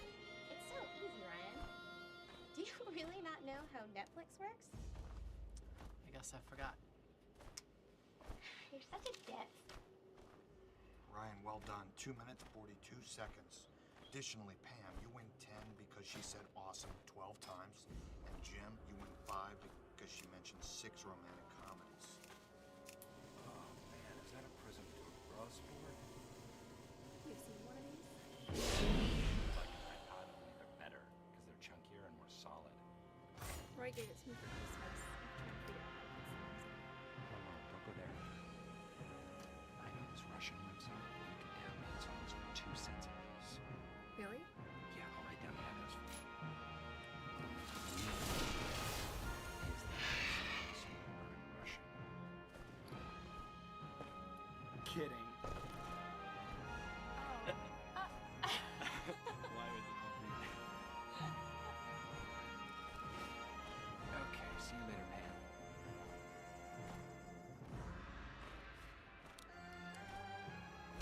Who is it? The office. You gonna get it? No. Not until I have some good news for him. Not until I have some good news. Kelly, Oh, hello, Ryan. You look well. I wanted to say I'm sorry for treating you bad the past couple of years. I was in my mid-20s and I was going through a lot of stuff. I think I never really processed 9/11. Parkour! Michael, parkour! Parkour! Extreme! Parkour! Parkour! This is Parkour, internet sensation of 2004, and it was in one of the Bond films. It's pretty impressive. The goal is to get from point A to point B as creatively as possible. So technically they are doing parkour as long as point A is delusion and point B is the hospital. Okay, we all go together or we go one at a time. Here it is, here it is. Truck to refrigerators to dumpster, 360 spin onto the palace, backflip, gainer, trash. Yeah, gainer!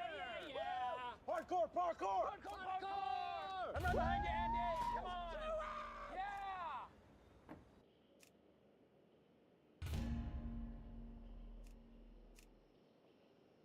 I'm desperately begging you.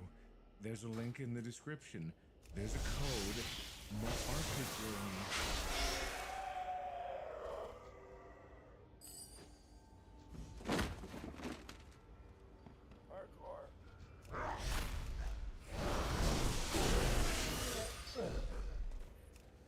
Oh, for God's sake. He's texting me his resume one line at a time. These are costing me 10 cents a piece, you jackass! I'm roaming! Those for quarterly reports, they are unreadable. They're just numbers and boring and black. So what I'm thinking is if we use estimated graphic, like if we have a bad quarter, put it in a storm cloud, and when we have a good quarter, fireworks, or a race car. Doesn't have to be a race car. Use your imagination. This cube on the screen. It bounces around all day, and sometimes it looks like it's heading right into the corner of the screen, and then at the last minute it hits a wall and bounces away. We are all just dying to see it go right into the corner. Pam claims that she saw it one day when she was alone in the conference room. I believe she thinks she saw it. I saw it, and it was amazing. Who said I didn't see it? Did Jim say that I didn't see it? I saw it. We have a lot of colored paper here. Why do we keep printing this white? Yeah, come on! Yeah, I know. Bland. It's never gonna happen. Dude, here's what I was saying. You gotta believe. Maybe we could have some sort of like something sort of a Where's Waldo?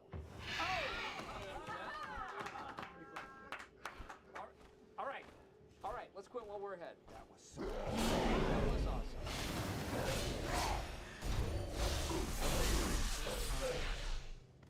Why not I say? He's not funny, but you're funnier than he is. Okay, Bill Cosby, Steve Martin, Charlie Bit My Finger, Michael Scott, and all the way down here, Todd Packer. When I discovered YouTube, I didn't work for 5 days. I did nothing. I hear Cookie Monster sings Up the Rain about 1,000 times. Sometimes I download pirated music onto my work computer. Who hasn't? Good. What else? No, I'd like to hear more about that. I've got to make sure YouTube comes down to tape this. Wish us luck. Thank you.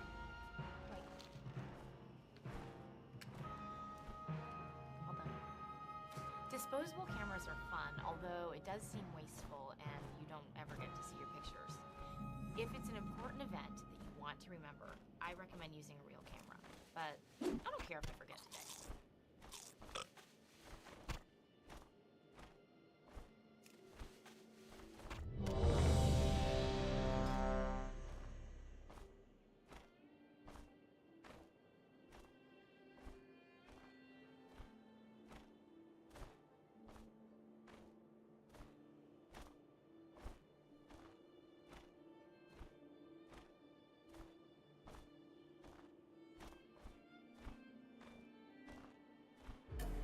So the other ones are gone. Burn them all! Not all of them. Got it.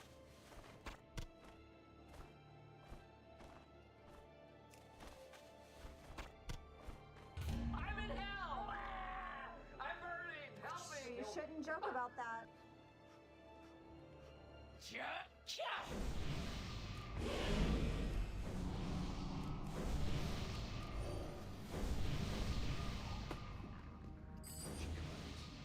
No. You know what this is? We are the extension of our Empress's will. Everything to call you. Ours is but to serve in her divine This name. workout is specifically designed to strengthen your core. Never to question nor to Numerous health contemplate. benefits. We simply act. Strengthens your back. We fight, toil, and serve, so that her vision for us, the chaff of the world, tumbles across our doorstep, driven by fear. Her royal storm will whisk them away. Okay, you know what? How much is that? That's only 25 bucks. Wow.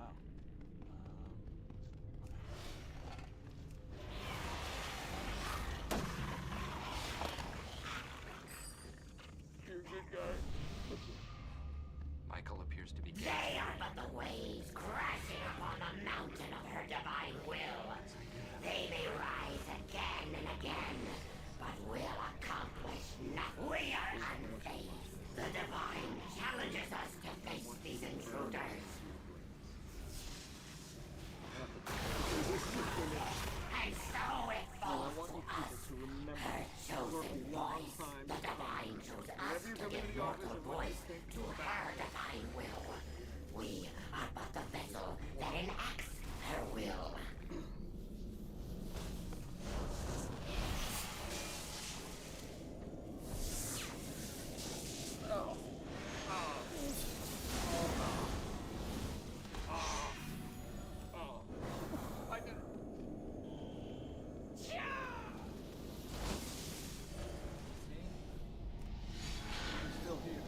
We will not give in to the despair of the dark void. If her will for us is to perish, then it shall be so. Oh, come on, Dwight! Come on, man! Hey, Toby. Questions? Sure. Where's the clitoris?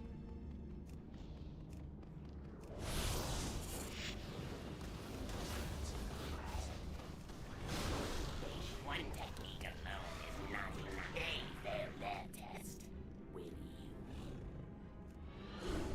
They approach. Good. On your guard, invaders.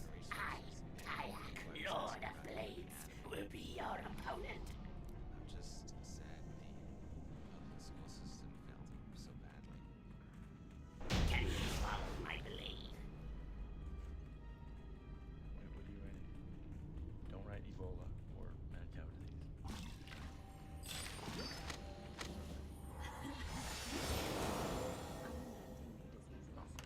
So like, they drip down the back of my throat. What would you call that? I thought you said you were inventing diseases. That's spontaneous dentohydroplosion.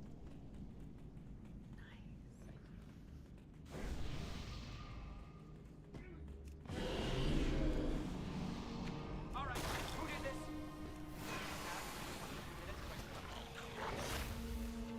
Someone. Pitiful, wingless scrubs! You step out into my domain, and I will hear your death screams as you plummet from this terrace! Civic! Wrath of the Empress! Bring mighty Garelon to us! Government-created killer nanorobot infection.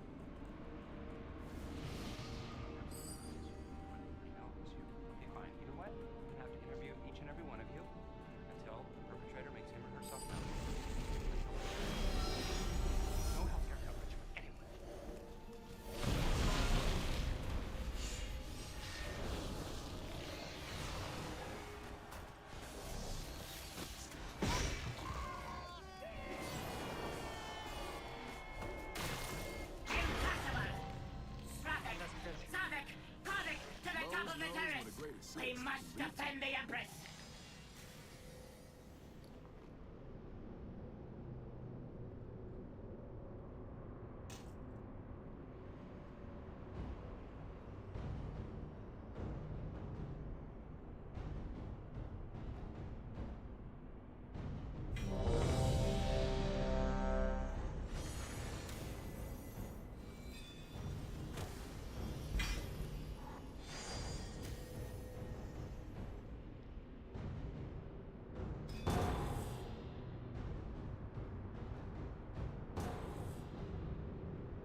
gotta talk about Cooler's return.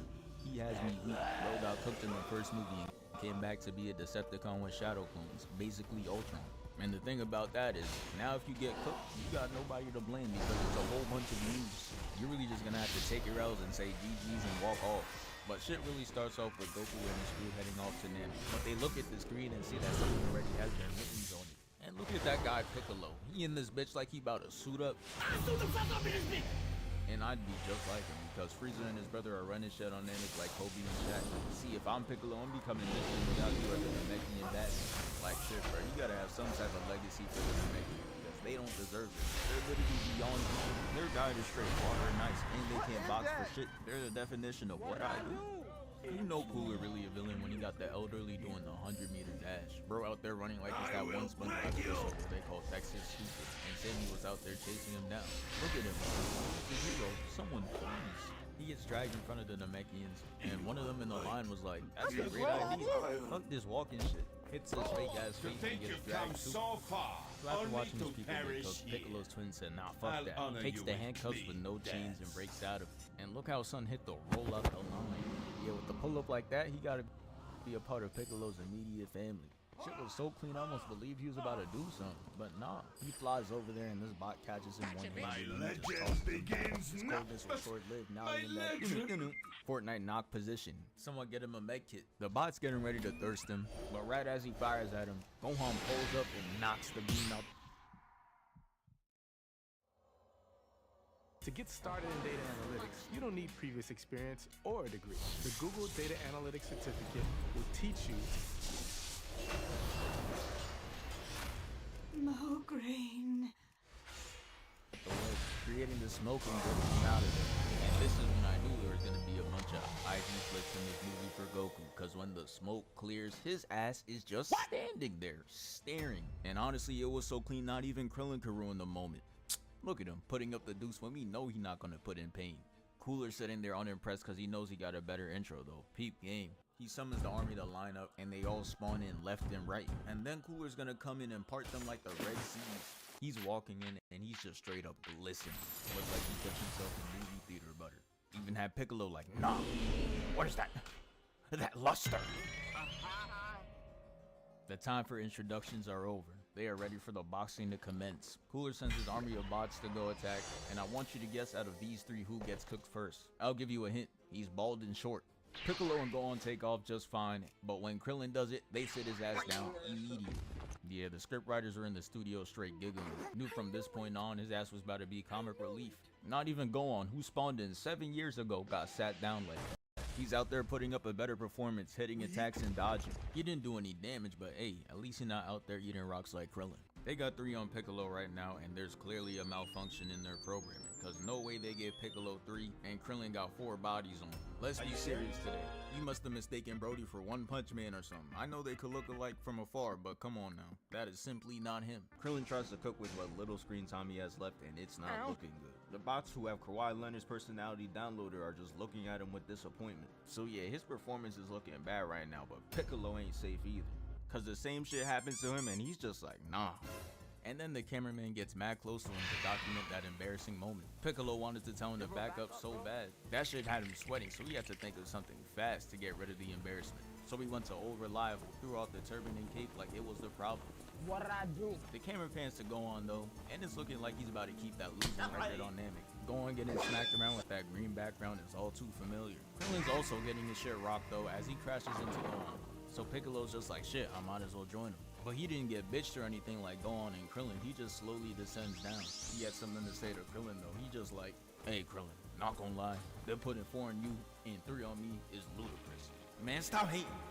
Is what Krillin internally screamed as Piccolo flies away to cook the Kawhi Leonards. And he's out there taking multiple out at a time. Had me saying my fault, maybe it was the cape and turban. If that's what it takes to make a move like that, that better be a mid-game power-up animation for Piccolo and Sparking Zero. As Piccolo is cooking up, we see science at play.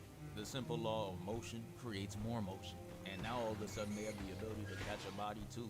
Shit didn't last long though. As we see, they couldn't hang. They get captured in Sensor Way, which basically made shit easier for Piccolo. He was out there streaking, got 30 kills without dying, so he unlocked the tactical nuke. And now that Krillin and Gohan are gone, he can unleash it. Treats the whole area like how the Avengers treat New York, and fucking bones. Whole area done. Look at the crater this man left.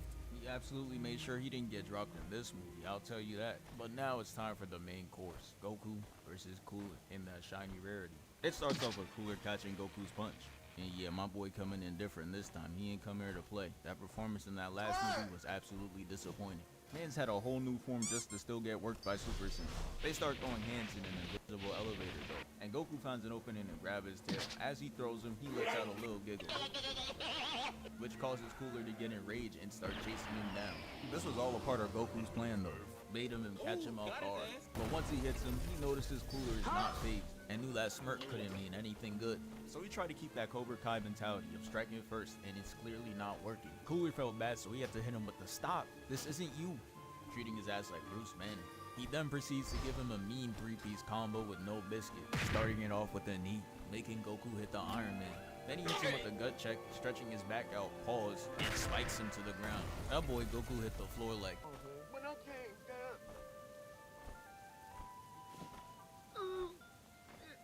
Cooler didn't care about the pain he was feeling though. Up in the finishing move, 2 minutes into the fight, and throws it at him.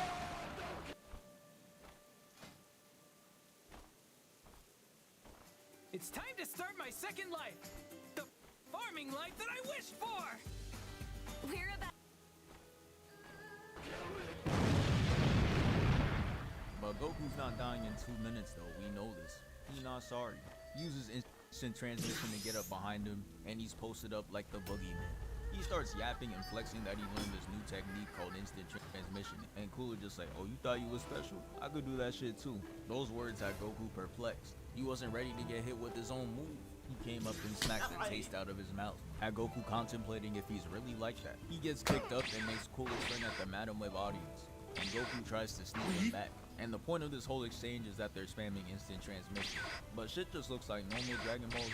Nothing changed. All they did was step back. And I guess whoever was writing the script understood that. So they decided to give them their own version of the Speed Force. Which is why they got this infrared look. I'm crying. They think this Flash versus Zoom. Look at Cooler. He even hitting the full Flash form.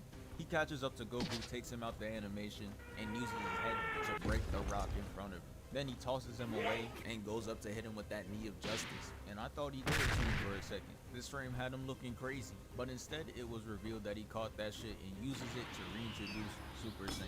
Even Cooler had to take a step back to admire the view. This gotta be some type of glazing. But now it's time for round 2. And I'm gonna be honest, when I watched this for the first time, I was fully expecting a 5th form Metal Cooler to show up, but they really just didn't do it. Hopped in that writer's room and said, nah. They're boxing though, and Goku gets a clean right in, but again, it was ineffective. Cooler then proceeds to kick him out the frame, and look at that form, bro. Yeah, not gonna lie, don't ever invite him to a kickball game. With a form like that, he launching that shit straight to orbit. Even me, a retired Hall of Fame kickball player at recess, can't compete with that. But yeah, Goku's flying off, and Cooler chases him down and kicks him clean. And then he pulls out the forbidden move, hits him with the spirited move, pushing him through the rocks. And Goku just like, I ain't gonna lie, I'm getting cooked. And he came back on a mission. Keep the game face. Cooler tries to block, and Goku breaks right through, severing his arm and giving him the superhero ass frame. Goku said, hold on, I ain't done yet though. I gotta hit this landing too. And rolls right into the fighting stance. There was no time for celebration though, cause Cooler regenerates like a symbiote made out of vibranium, completely rebuilding his arm from scratch. Yeah bro, I don't want to see a universe where Dr. Gero and Cooler link up, because if they get in that lab together, they'd make the most OP character in history. Might even surpass Boo in what bullshit it could do. The camera pans up and we see Bro is just randomly glistening again. And that's another bad sign for Goku. He catches him off guard with the TP and aims right for the stomach. He started turning into SpongeBob as he flips him over and seasons him, grabbing his leg and tossing him away. Goku hits the smooth recovery though, holding on to that attack stance like it was gonna change the outcome. Yeah, that shit ended up being a slight inconvenience. Delayed Cooler's attack for 1 second, then he's just like But anywho, and gets the blast. Goku's clean with the block stones, deflecting everything and getting right up in his grill. Goku did all that for nothing though, and starts to get choked out by Cooler. That boy Goku needed to hear him. And thankfully Vegeta decided to get out the house in this movie, because Goku would have been cooked. Came in and kicked the shit out of him. Had his face looking crazy and he got him bleeding. But the hatred was at an all-time high for Vegeta here. This cool ass intro was all we're gonna get from him. And you know what bro, I've made my peace with that. Shit was basically over as soon as it started. Goes Super Saiyan, talks some shit, runs in, and gets bopped. Shit is like clockwork at this point. But you know Vegeta, man, they don't let him go down in one hit. They make him suffer and embarrass himself. He comes back in with all this energy, lands 2 kicks, and gets hit with the WWE takedown, putting him in excruciating pain. And Goku couldn't sit there and watch anymore. As much as he knows Vegeta loves his ones, he just had to save him. Kicks Cooler out the way before he blasts him. And in this frame, you could really see how Cooler's a fiend. Look at him, he's already up and running to sleep Vegeta. The hatred runs deep. Not even Goku back up, he's still recovering from his last save. Cooler enters the instant transmission dimension, and we see he was really trying to give Vegeta that cartoon bump on his head. But Goku's clutch, he gets him out of the animation and has him tackled on the floor. And I'm not gonna hold you, this frame is looking crazy. I'm gonna need a big pause on that one, bruh. And damn, Goku's really a great teammate. Back-to-back saves is kinda tough. If I was Cooler, I'd be angry as hell because I just missed out on some goal opportunities. But guess who's the angriest out of all of them? Vegeta, the one that got saved. He just like, hey, fuck both y'all. Had Goku on his 50-cent shit. They both dip out of there because clearly this man got CC. And I'm not even mad that Goku spun the block in 0.2 seconds. He ends up punching him straight to Goku. And oh nah, look at how vile this frame really is. Son can't even take a regular health. Like this is really some next level violation. The writers made sure he can never win a group chat argument ever again. Cooler hits him with the silent finisher though. Sends Diddy miss a cross and it ends up in a huge explosion. And after that attack, Cooler's just off in the distance walking in slow motion. Bro thinks he's in an edit. Goku turns to Vegeta and looks at him like this. And right then and there is when it was official. His ass is getting jumped. They fly at him full speed with this power of friendship ass attack and it breaks him into 3 pieces. But of course, the regeneration starts to kick in. And this is where the most unexpected thing in Dragon Ball happened. Vegeta decides to key spam him, and it actually worked. It blew the Metal Cooler to smithereens. This shit was almost too good to be true. They hit this finally it's over ass fall, but little did they know that it wasn't over. Goku, who's on like 2 HP, looks up and sees that there's another Metal Cooler, alive and well, just up there posing for the gram. They all walk up simultaneously and they just start banging in the distance. Shit was scary as hell, looking like round 200 in COD Zombies. But instead it's just a bunch of VVS coolers. I'ma be honest, at this point I was full on glazing. I was out my seat, standing and staring at the TV. I thought I was about to witness cinema. Look at how they're sliding down. Had me fully convinced this was gonna be an endgame type fight. Goku and Vegeta hit the double Super Saiyan. And we saw all this theatrical shit for not even one punch to be thrown. It was really just a flash and they ended up in Diddy's dungeon. Like bro, y'all gotta be trolling. No way y'all just pump fake the whole audience like that. And they didn't make up for it either. Now I'm not saying I watch Dragon Ball movies for the plot, but damn bro, did y'all even try? Cooler starts taking energy from Goku and Vegeta, and somehow this big ass ship can't handle it. Look at this. This is damn near half the planet. You're telling me it doesn't have the capacity for 2 Saiyans? It starts breaking down to make it free, and Cooler didn't like that one bit, so he goes full Decepticon and starts chasing after Goku, punching him and then trapping him in wires. He's trying to turn Goku into minced meat, but then out of nowhere, a Destructo Disc comes along and cuts Cooler's arm off. And not for 1 second did I believe that hero was Krillin. We see that it's Vegeta making my hating ass right, and Goku breaks free. He then takes a small yellow key ball, throws it at him, and destroys him once and for all. And yeah, that's the end of the video. Thank you for 494K.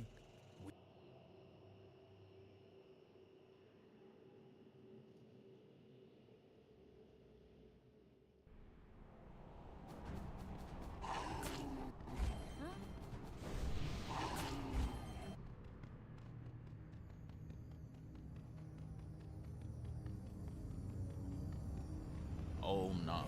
After those moments of not seeing their families, the Mappa animators really thought they were free. They started walking out the building, smiling, cheesing, thought they were finally about to see their families. But the higher ups said, nah, where you going? We still got this DLC to drop. Drag them right back in. And then from that pure anguish and pain, they created the final product. So let's get into it. So yeah, at this point, Megami was going through it. His dad just offed himself like 5 minutes before, and then he gets third party by Haruka. Megami wasn't gonna let that happen though. He was just like, if I'm dying, you dying with me. Summoned him. That boy Maharaja looked like he got packed up by Spider-Man. And this is exactly how Batman would look if he ran into Spider-Man on the street. But y'all not ready for that conversation. Maharaja got my boy looking petrified, and he didn't even fully load in yet. After hitting the summon in the cold pose, he gets in his last words. He just like, fuck your third party. Nah, he really didn't have to do him like that, bro.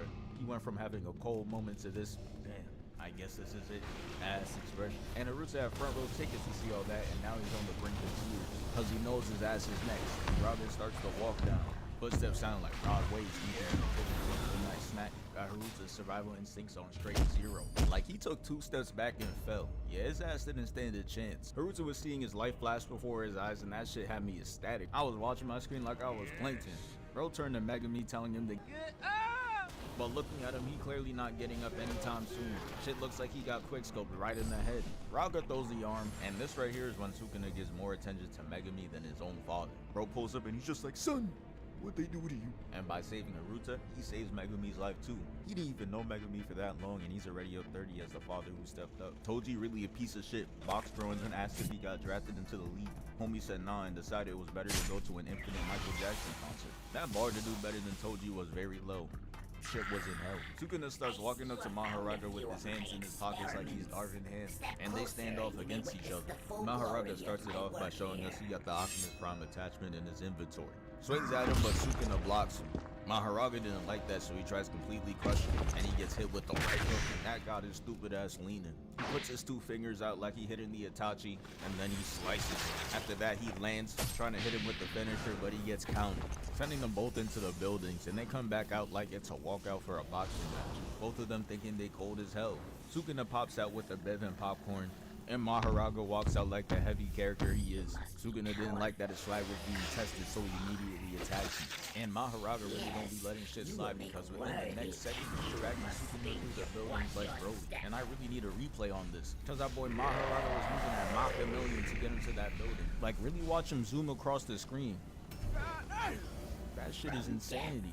Maharaga beats Sukuna in the other building, and oh yeah, Goku might have some competition for who likes fighting the most. When Goku be in a fight, the most he'll do is like a little smirk, but him, nah, he's full on ear to ear grinning. Maharaga flies at him, and I don't know what's more wild, the fact that he's doing backflips all vertical, or that Maharaga is swimming on concrete full form. He's out here doing butterflies on that Michael Phelps time.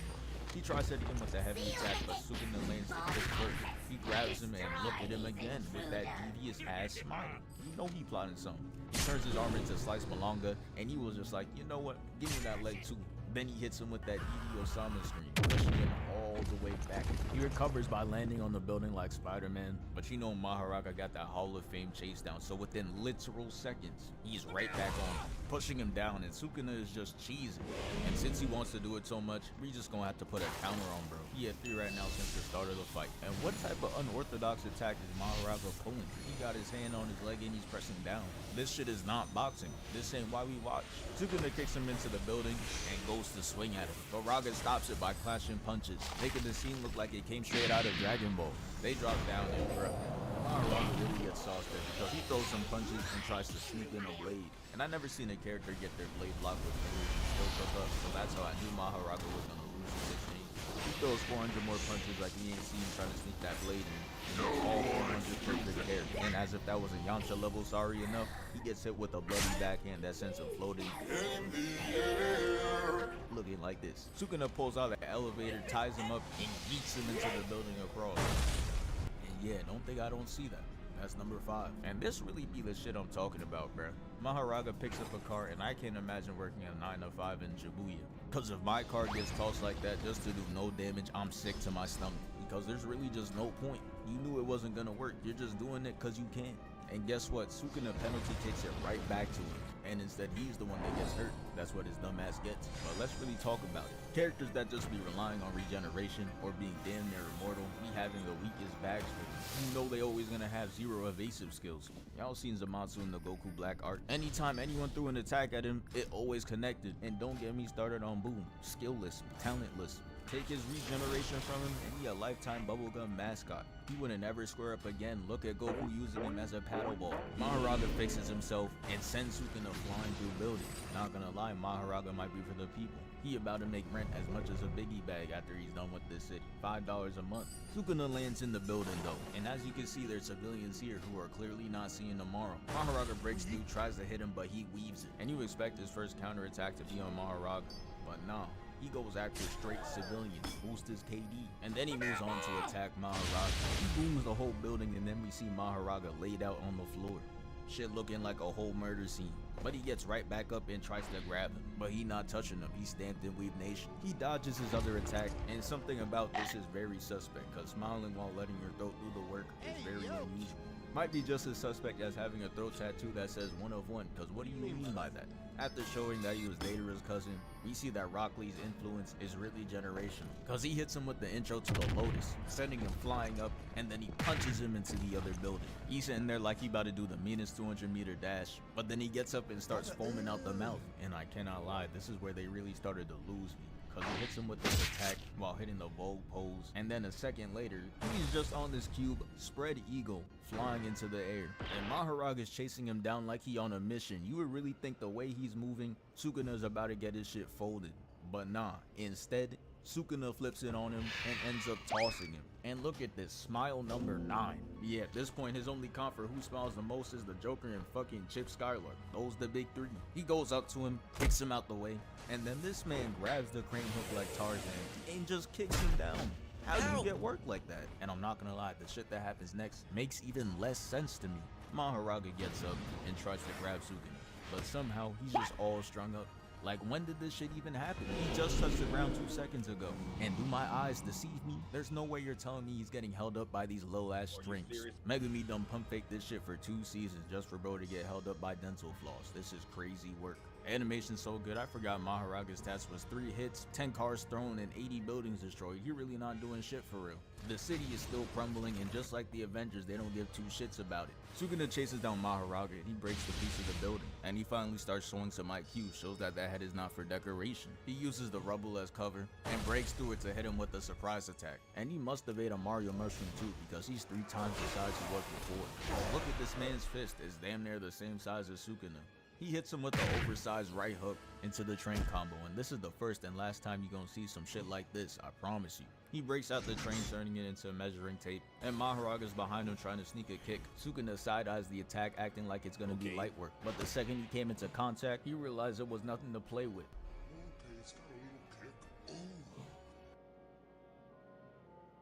The only peace I find is a future that never happened. One where He gets sent flying, and that shit has him happy as hell, talking about some this is why we play. No matter how evil he may be, you can never tell him you didn't have love for the game. Maharaga takes another train cart, throws him in it, and holds it up with this big ass grin. Shit reminds me of Venom, but with nicer teeth. Bro went to his dental appointments, I respect it. He tosses him into the building, and I really don't know why, because he's 0-2 in closed spaces. He got blocked 400 times, got dropped, and now he's getting styled on because he tries to stomp him out like a Goomba, but he majestically flips away. Bunny hopping into another flip, and he lands that bitch like an Olympic ice skater. And even though he got a shadow over his face, we could still see him smiling. He got BBS's on his teeth. The attack cuts the building in half, and we see Maharaga holding Sukuna like an action figure, and that's something you don't want to do. He cuts his arm and legs, causing Maharaga to hit the Willow Smith and regenerate. Sukuna's just like, I bet, I got something for you, and hits him with what looks like a finishing cutscene, where he took his arms, legs, and head. Got him looking like one of those headless mannequins, and it's really at this point where that extra Blu-ray DLC is hitting. It's like they put up the whiteboard and just put one bullet point and it said hands. Because the second Sukuna smacks the arm out the way, Maharaga goes up to him like, hey, that was real disrespectful. And you cannot lie, it was. He got his whole arm bending backwards for the backhand. That's how you know he was truly disgusted.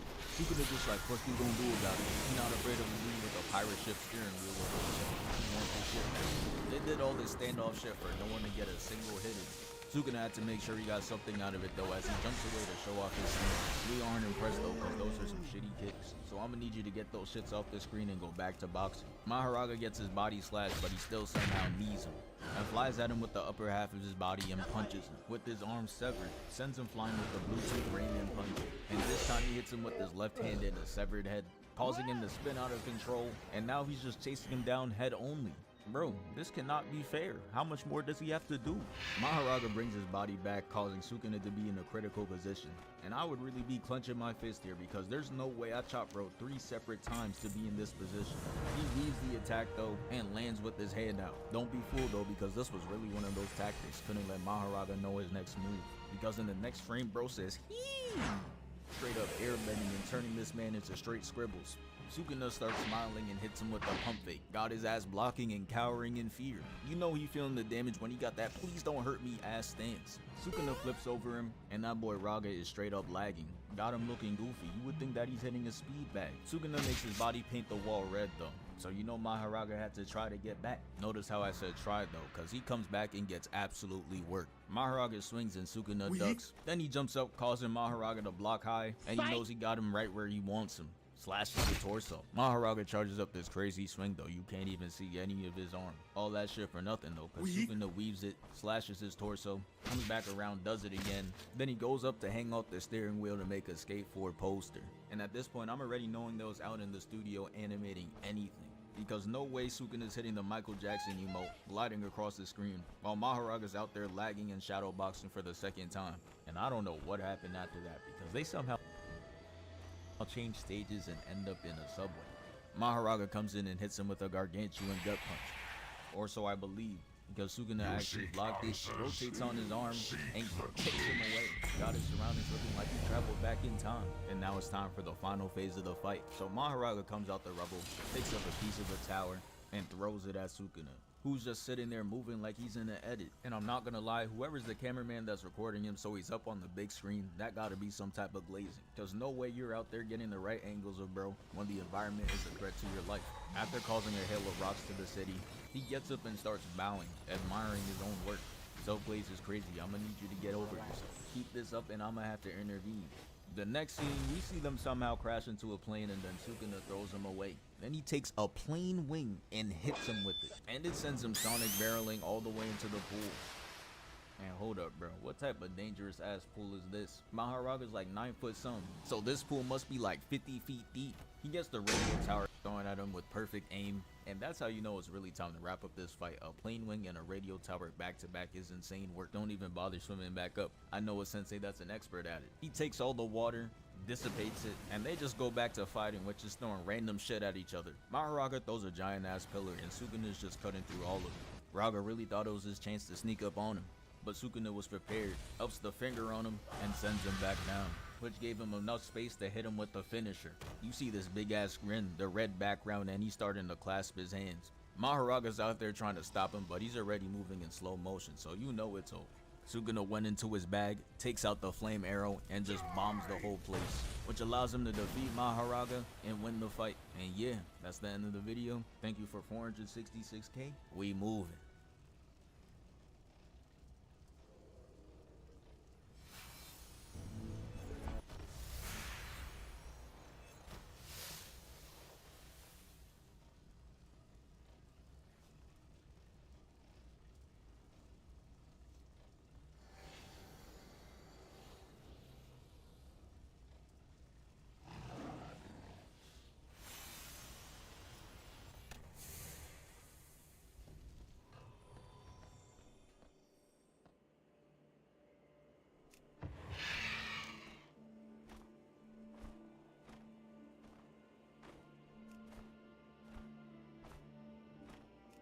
Ladies and gentlemen, this is the end.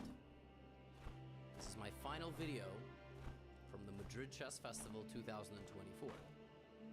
In fact, it's not from the Madrid Chess Festival at all, as I am back home. It's currently June 17th, and in this video I will be covering my final game that I played in the first chess tournament I have played in 2 years.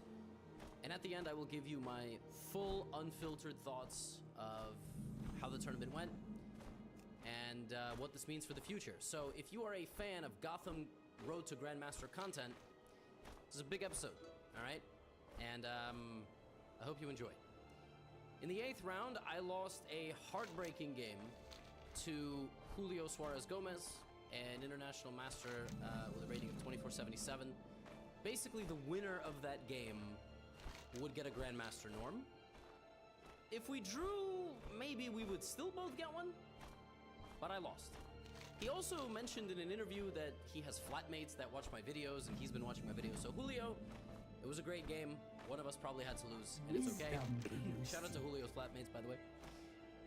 Also, during the course of this tournament, 17,000 of you 17,629 to be exact, participated in the first ever Chesley Community Challenge. Can I just say, that's a lot of people, and you're very awesome for doing that.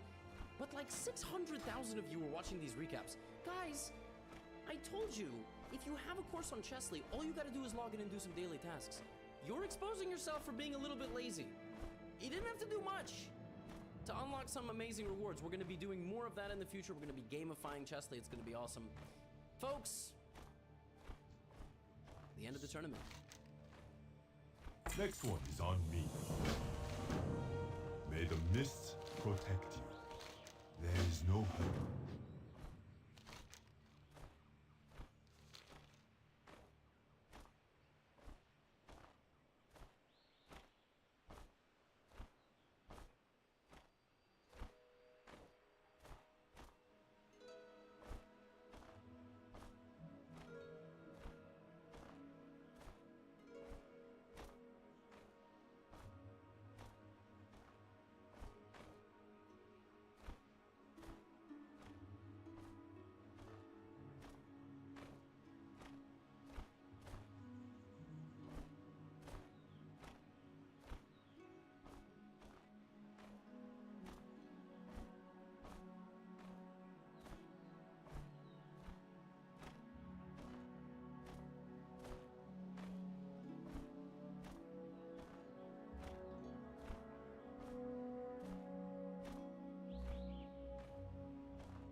last round game.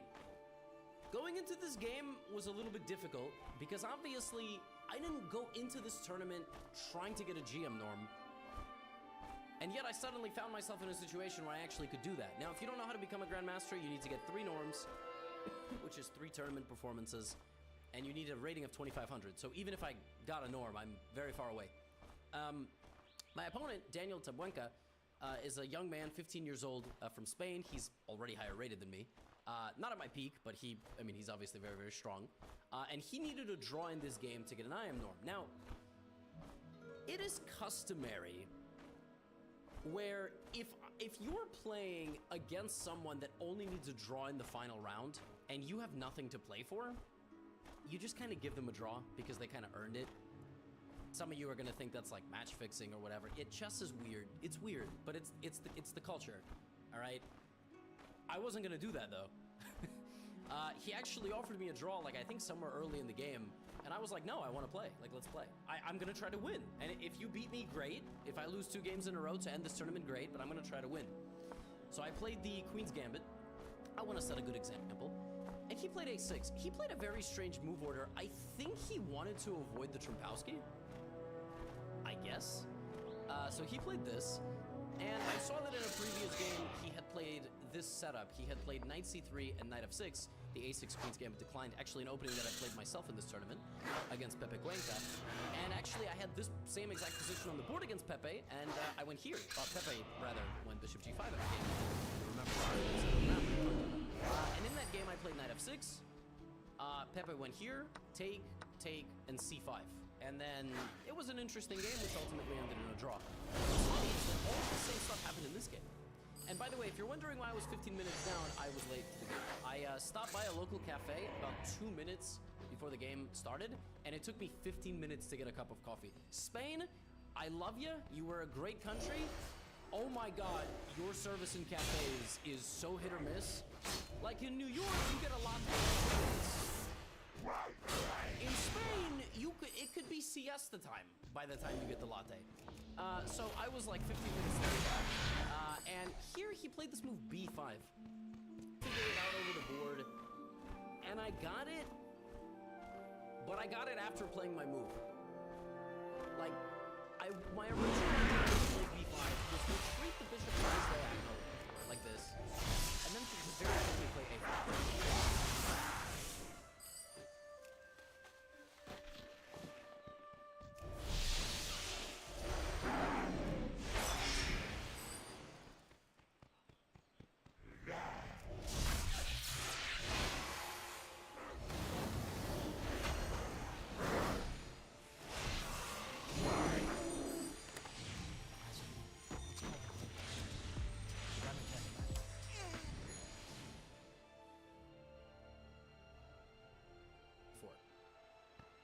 And basically target his pawn on b5.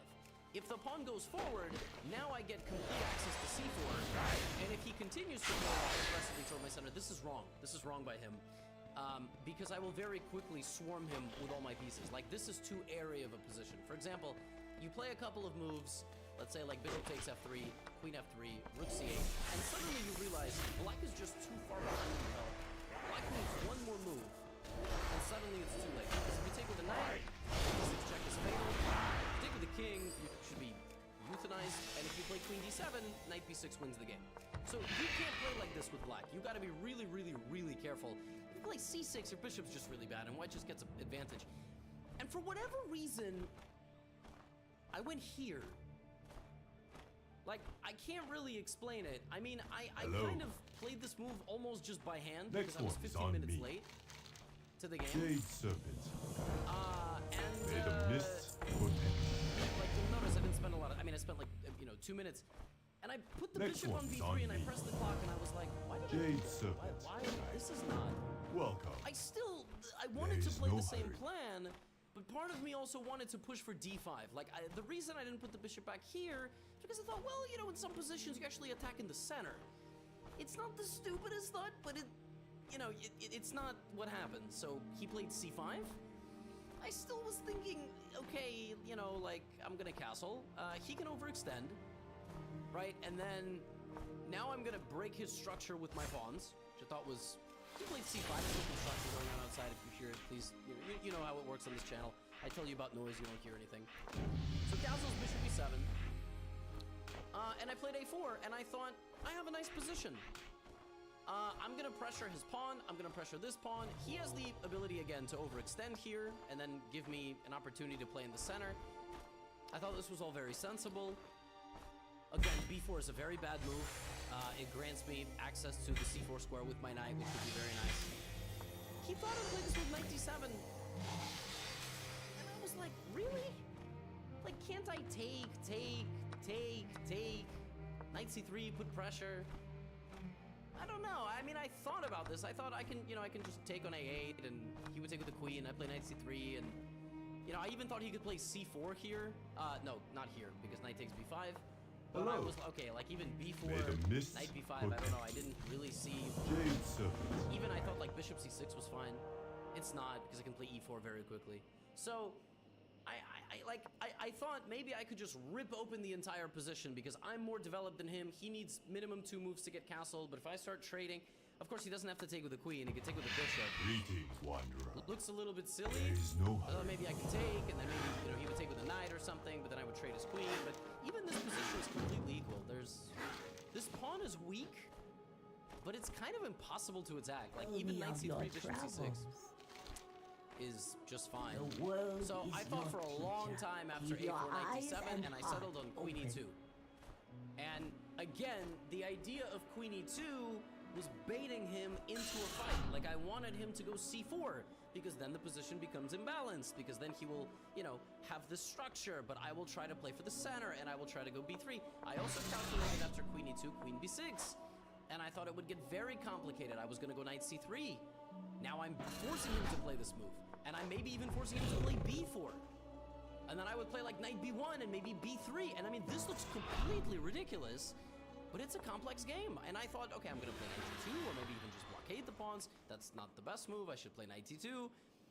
But the goal was, with queen e2, like, get him to hang on, or, come forward. Like, I'm sort of baiting him in, right? And he needs to play for a draw to get his norm. It's gonna be uncomfortable for him to suddenly get in a fight, because you start taking pretty big risk.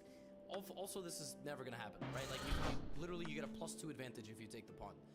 Because again, you're so far behind in development, you can't get yourself in a position like this. You're too old. So, queen e2, he thought for a while that he played a great move. He played the top line of the engine. The second line of the engine is to play c4 and get into this fight with me. So my move made sense. My move was smart, and again, I thought about different ways to provoke him. But I didn't like that he would storm in with these pawns sometimes, and so I thought queen e2 was a really nice way to do that. And he played a great move. He played the best move, and that's why he's 2350 at 15 years old. After queen e2, very clearly indicating I would like to take his pawn on b5. He ignored everything. He did not play queen b6. He did not go c4. He played a move I didn't even expect. He played bishop e7. So my point was, I'm attacking his pawn, so he has to do something about it. Because, he's either got to go here or defend his pawn. He said, no, I'm just going to get one step closer to castling. And the idea is that if I take, right, and then I have to take his rook, now he takes with the queen, and if I take on b5, he takes on f3. So he uses my own momentum against me, right? And after take queen f3, I don't have anything on the back rank. My king is wide open. This position sucks for white. Sucks. Terrible. I gotta go here to stop queen g4. And this is not the game we want, because he's gonna castle and be fine. So when he played bishop e7, I started realizing, oh, I don't have any pressure. This was a very nice move. Didn't see it at all. Literally, maybe it was like amoeba brain, or brain-eating amoeba, or whatever you want to call it. I thought my move was very sensible, because I target his pawn, I make way for my bishop, my position, to put a piece on c1 if he starts coming forward. He said, nope, you're actually not threatening anything. And so at this point I was like, all right, I gotta take, and now I have to develop a piece. I need to protect my rook. I need to attack this pawn with 2 different things. I am still, let it be known, baiting him into a fight. I'm still baiting him into a fight with the move c4. I really want him to play this move because it creates an imbalance in the center. After b4, I would play something like knight b5. The pawn is hanging. Maybe I'm gonna go e4, like it's a complex game. We still have to make a lot of important decisions. Maybe bishop f4, and now I access the dark squares. It's not easy at all. Knight c3, because his position is very, very delicate. But again, he thought for a little while. Played the best move. He completely did not touch the c-pawn. And you may remember, like earlier in the game, I said playing b4 is terrible. Playing b4 is terrible because it gives me access to the light squares. This is not the same position. At this point, when he plays b4, I don't have time to reroute. And even if I did, like, I know I lose my rook here, but let's just say the position was something like this. Even if I did, this is not the same position. It's still equal. Why? Because he's already caught up in development. He's a move away from castling. The whole point of getting him to overextend with these pawns in the queen's gambit positions is to move my knight to c4, use my lead in development to cause problems. I don't have a lead in development anymore, therefore I cannot cause problems. It's simply a logic puzzle. So he plays b4. I play knight a4 because I thought this was a smart move. And again, I thought he can't castle, because if he castles, I'm gonna take his knight, deflecting one of these pieces in the defensive sequence. I thought maybe he has to take, and here I was considering taking the knight, castling, and maybe something like rook d1, rook c1, put my knight into his position. It's still not over. Again, I was like very much dead set on pressuring him for a very long time because he has the uncomfortable situation of having to play for a draw, which is not easy. I played knight a4, and he castled. And I sat there like, what? He's castling? Why would he castle? What about the defense of this pawn? Is he gonna go here? And keep this pawn protected? At which point, the game becomes very chaotic because he's trying to set up an attack on my king. I'm gonna play something like, let's say, rook d1. He's gonna play queen c7. I'm gonna play rook c1. I mean, this is complex stuff. I even saw a line here like d5. Take, bishop takes. Here, knight to b6, rook h5. If he takes, I have queen c2 mating him. I mean, he's gotta be really careful. Welcome. So I took it f6. I was like, Here did he make a bless mistake? your This one here. Keep your eyes and He just gave me the pawn. open. Why? Welcome, Because he's opening the wanderer. bishops. So if I take on c5, which is Here what I did, bless your path. he's just gonna win the pawn back. I thought, what? Rook c1, rook c8, I'm gonna put my queen on b5, I'm gonna target the bishop, right? Like, I thought, okay, I'm at least gonna be two pawn. It's not good. None of it is good. I can also maybe play knight b6. Trying to, like trick him, and if here I take, he, suddenly my pawn's on b6, of course he can try to move back. But I played the move rook c1, and I sat there and was like, oh my god, he can take he can take my pawn. He can take my pawn. Because my rook is defending my rook, and it's defending my pawn on c5. So when he takes, after knight c5, he's gonna take and queen c5, and I'm much worse now. I'm not up a pawn, and he has non-stop pressure. Like, I am in a lot of trouble. So knight c5 got a brilliant move. And there was another really ridiculous idea here. If I play rook c5, he could maybe even sack his queen. Maybe. I was calculating this, and I was like, ain't no way. He can play bishop b2, sacrificing the bishop on b7, and then playing like this, and maybe even pawn to b3, and I was like, what is happening? How am I about to lose this game? The only thing keeping me alive here is that he can't put his rook on d8. Like, if he could play rook d8 and b2, I would be completely lost. So, when he took on c5, I thought, all right, damage control right now. This dude has just completely outplayed me with the black pieces. Not good, just not good. So I took on c5, he took on a4, getting rid of my defense. And here I thought, this is the only thing I can do. The position's about equal. So it's not like he caught me and I'm losing. He caught me and it's equal. Maybe black is microscopically better. Black can continue the game here by playing rook c8, trying to mate. Also, black could maybe continue the game like this, trying to go for back rank. But it never works. It actually never works. He's not in time to checkmate me because he has his own problems on the back rank. And bigger problems are the fact that his bishop is hanging. So if he tries to go here, rook b8 is just checkmate. So when I realized that I could play queen c4, even if he could get control of the file, as long as I don't blunder checkmate, I'm gonna win his pawn on b4, and then it's just gonna be a draw. He could try to defend it, but then I put my knight in the center, and this is anybody's game, actually. This is still complicated. So when I played queen c4, I realized I knew what he was gonna do. Remember I told you in the beginning of the video that the best thing for him is to make a draw? I knew right away what he was gonna do. He was gonna take my queen, he was gonna take the knight, he was gonna take the pawn. Why? Because this is a dead draw. Dead draw. First of all, opposite colored bishops. Second of all, 4 pawns on the same side. Yes, I have a slightly damaged structure, but if I lose one of these pawns, I should be stoned to death. And we just repeated moves. So right away, both of us knew what was, you know, we were done. The game was over. And in a classical game at this level, this is game over. No point playing on. Again, white will trade the rook on a light square on the back rank, and that's that. So the tournament ended. Now what's funny is I actually gained rating for this game because my opponent's higher rated than me. It was not a great game. To be honest with you, it was not a great game from the opening. I don't think I was in a great mindset to even play this game after playing against Julio yesterday. And on top of that, in the back of my mind was like, the kid needs a draw for the norm. It's kind of a weird game. And you know, I showed up wanting to play for a win, then I kind of sat there going, why did I put my, like, all my opening advantage is gone now. It's just kind of an equal game. And I did check the database afterward. It is better to put the bishop on here, but it's fine. We learn. We're gonna have more games in the future where stuff like this can happen. And the tournament is over. Tournament is over, and I actually got second place. My opponent got an IM norm. Congratulations to him. That's his second IM norm.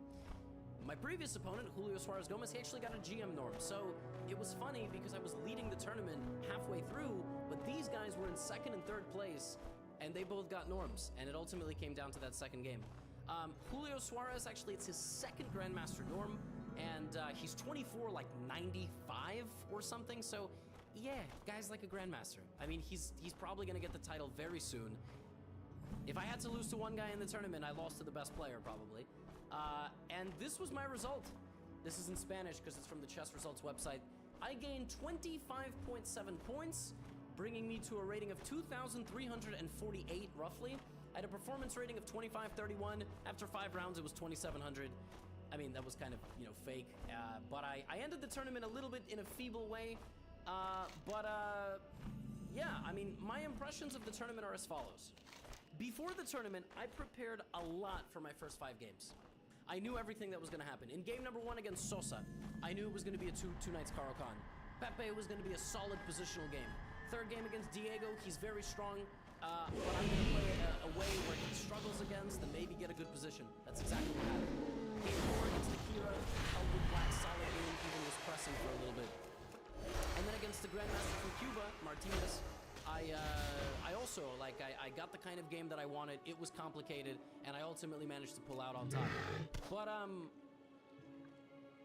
yeah, the last 4 were a bit weird. I talked about it in the previous recaps that I did, and it's not really an excuse, but I just got so tired. I mean, oh my god, I got so tired halfway through the tournament. It almost like I burned out my life force getting 4 out of 5, and it was just such an unbelievable start. I had to kind of hold. I didn't play well. I mean, I played fine, but I didn't play. I wasn't sharp in the critical moments of the last 4 games. I played very easily against round 7, so round 8 the game against Julio really didn't matter. But overall, I was very good. I don't know what my expectations were going into this tournament, but I got 5.5 out of 9, and I got second place. I gained 27 rating points, 26. Which is 13% of the ELO required that I need to get back to the Grandmaster title. I almost got a GM norm. To be honest, I can't really ask for much more, right? I mean...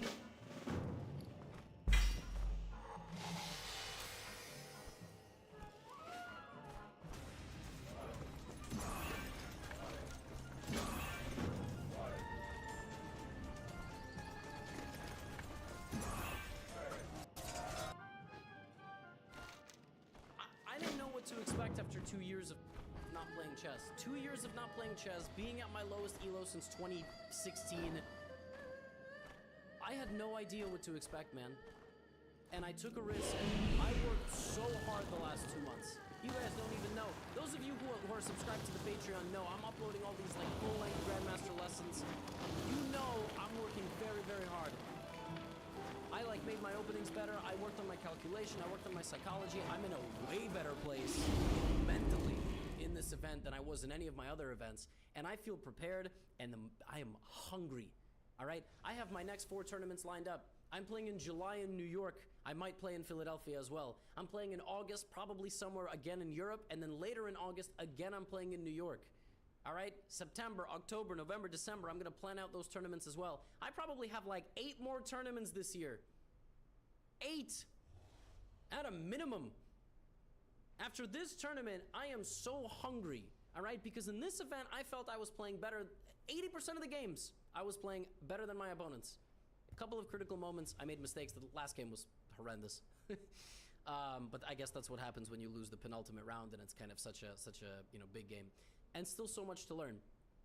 My friends, if you made it this far in the video, I will be uploading all of the full detailed analysis of all of these games along with my coach, Grandmaster Nick Sons, you know where, to the Patreon. And I will be uploading parts of those here as well on the road to Grandmaster.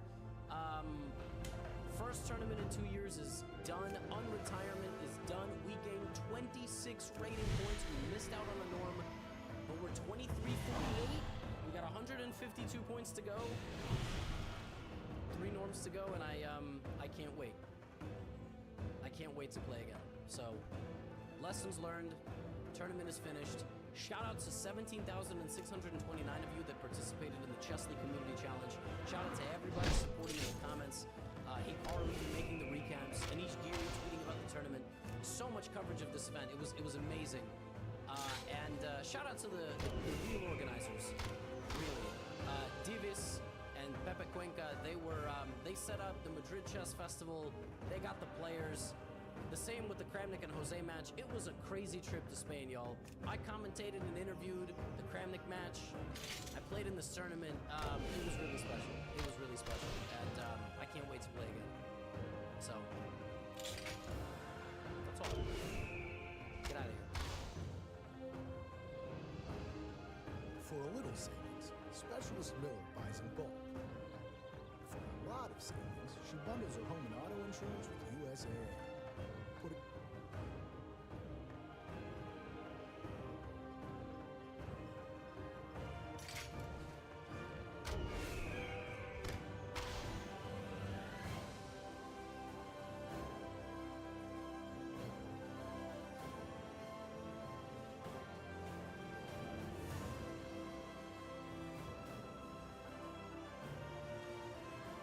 So Piccolo was supposed to be doing this job that he's been reduced to at this point in Dragon Ball Z. Being a stepfather, taking care of Pan, which when I think about it, could finally dispel any of the headcanons that he's black. But Piccolo failed his job because the ops caught the poor girl literally just walking home from elementary school. They out here moving like Michael Jackson, straight spawn campers. So Piccolo, needing Gohan's help, disguises as one of the Red Ribbon soldiers to deliver the news and have him come out of retirement. I know that he's been talking to Gohan every couple months like the Green Goblin mask was to Norman Osborn. And this got me weak because this man Piccolo is really swearing that he's incognito. He thinks we can't see him. But ultimately, his plan works and Gohan tweaks out. Thing is, Gohan's not playing around, so he gives his enemies that Taken speech. So we see Dr. Hedo and the Gammas posted outside waiting for Gohan's pull-up like 50 people deep. Meanwhile, Goku and Vegeta can't slide with Gohan because they're all fighting each other on Beerus's planet. Y'all unks gotta let it go. Gohan peeps Pan and immediately gets up on BT, bad timing, literally just booms the airship. Crazy thing is, look at the pilot's face. He's just a regular human. Well, I guess now he's just regular human Chunks. Gohan lands in front of the whole army by himself and is just straight mean mugging everyone.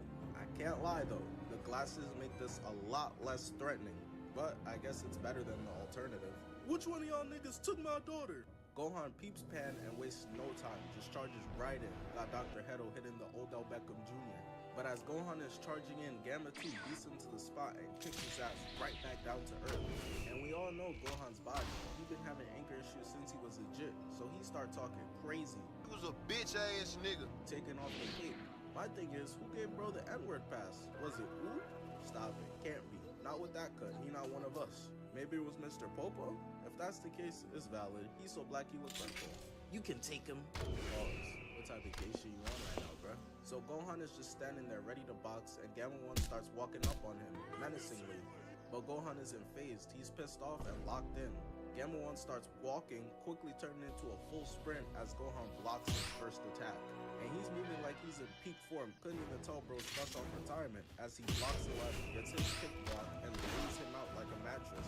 Lizzo was like, ah yes, finally, somewhere to lay down. So Gamma 1, not wanting to suffocate, rises back up, headbutting Gohan, and they begin to hold hands in the ring. Dr. Hedo on the sideline watching the fight, thinking about cupcakes in the back of his mind, and for whatever reason, the holding hands is getting him hyped. You're gay! He's gay! This nigga's celebrating like Dr. Frankenstein in the fact that there's flamboyancy in his android. But going back to the fight, Gohan gets tripped, gets his arm locked, and slammed as Gamma 1 starts charging up his shooting strike right towards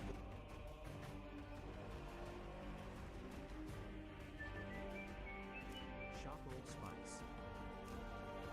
Star Wars returns, and it's certified fresh. Are you ready? I sense this is only a small part. Gohan. But Gohan been catching ass beating since he was 6 years old. Bro got that Mark Grayson durability. Taking the flaming kick head on, trying to block it as the impact causes the whole stage to blow up to pieces. Nobody standing around is sure what happened. There's too much smoke and rubble to see anything. So Piccolo assumes the worst and wastes no time, started plotting already. I'm finna be your new daddy. No, my dad's gonna win. Yeah, okay. I've been waiting for this moment. Flashback. You did it again, huh? Left you to go train? I wouldn't do you like this, and I put that on Planet Namek. End of flashback. Gohan manages to get up out the rubble. Stay down. Final warning. We gotta be honest, Gohan came out of retirement and he looking washed. Jake Paul about to challenge him to a boxing match soon. Desperate to beat the washed allegations, Gohan charges back in, only to end up going 0 for 12 on all his hits. Bro did so bad, I can't even say he went out there and even put up tour dates. And as if that wasn't bad enough, he gets legs grabbed and gets tossed. Over here juggling his glasses, bro trying to make sure he sees his own ass in 4K. He manages to recover his vision. Helen Keller cannot relate, just to see himself thrown through the ground up into the sky. At this point, I'm just confused as to why Gohan is still in base form. Your child is on the line. Put that same pride away. So, where's the rest of the trio? Where's Goku and Vegeta?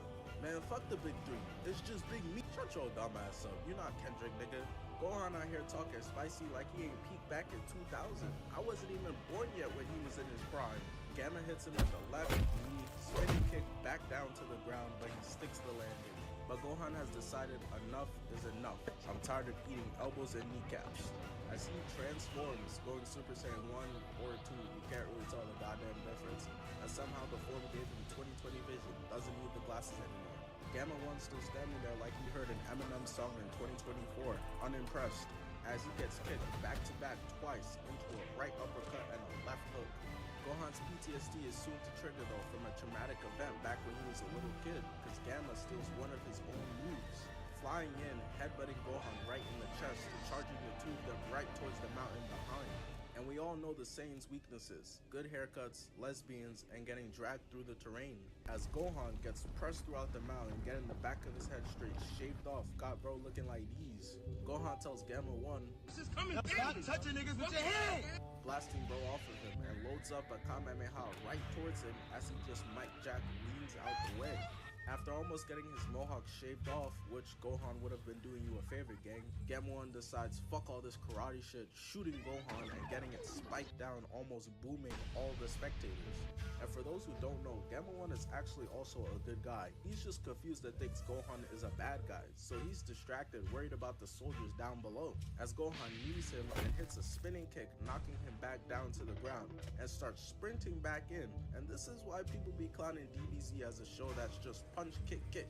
Because where's the strategy? Where's the tactics? Doing the same thing over and over again and expecting different results is the definition of slowness. Getting rocked with a right as they both start charging back into one another and start holding hands again. Gohan's fighting for his life down here, and there's two very different expressions going on in the stands. Let's go, Dad! I'm about to jump in there. Videl, you will be mine. Piccolo really loved to just stand there in the background staring at his mans getting pieced up, That day on Namek was when Gohan realized Piccolo ain't like that. You a fraud! Oh, I'm a fraud. You scared too? I'm 8! Gohan kicks Gamma 1 and they back up from one another. But I don't know what happened after that kick, because Gamma starts to lock in. Gohan done beat the tryhard into him. Catches Gohan's right hook, throwing him, blocking the kick, pushing him away, and then hits the Black Widow, wrapping his legs around him and slamming Gohan to the ground. Quickly, I got a shout out my second channel. If y'all could go show some love, I'll really appreciate that. Y'all already been showing so much love. Just posted the Miles Morales and Peter Parker fight where they're beefing over who gets to clap MJ. That mission was fire. Go support. Thank you. I really appreciate it. Moving on with the video. I think we ain't done yet.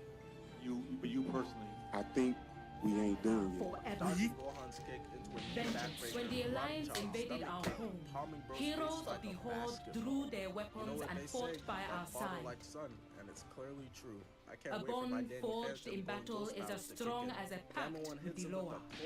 Join Join our new brothers and sisters and bring honor to both Zandala and the Horde.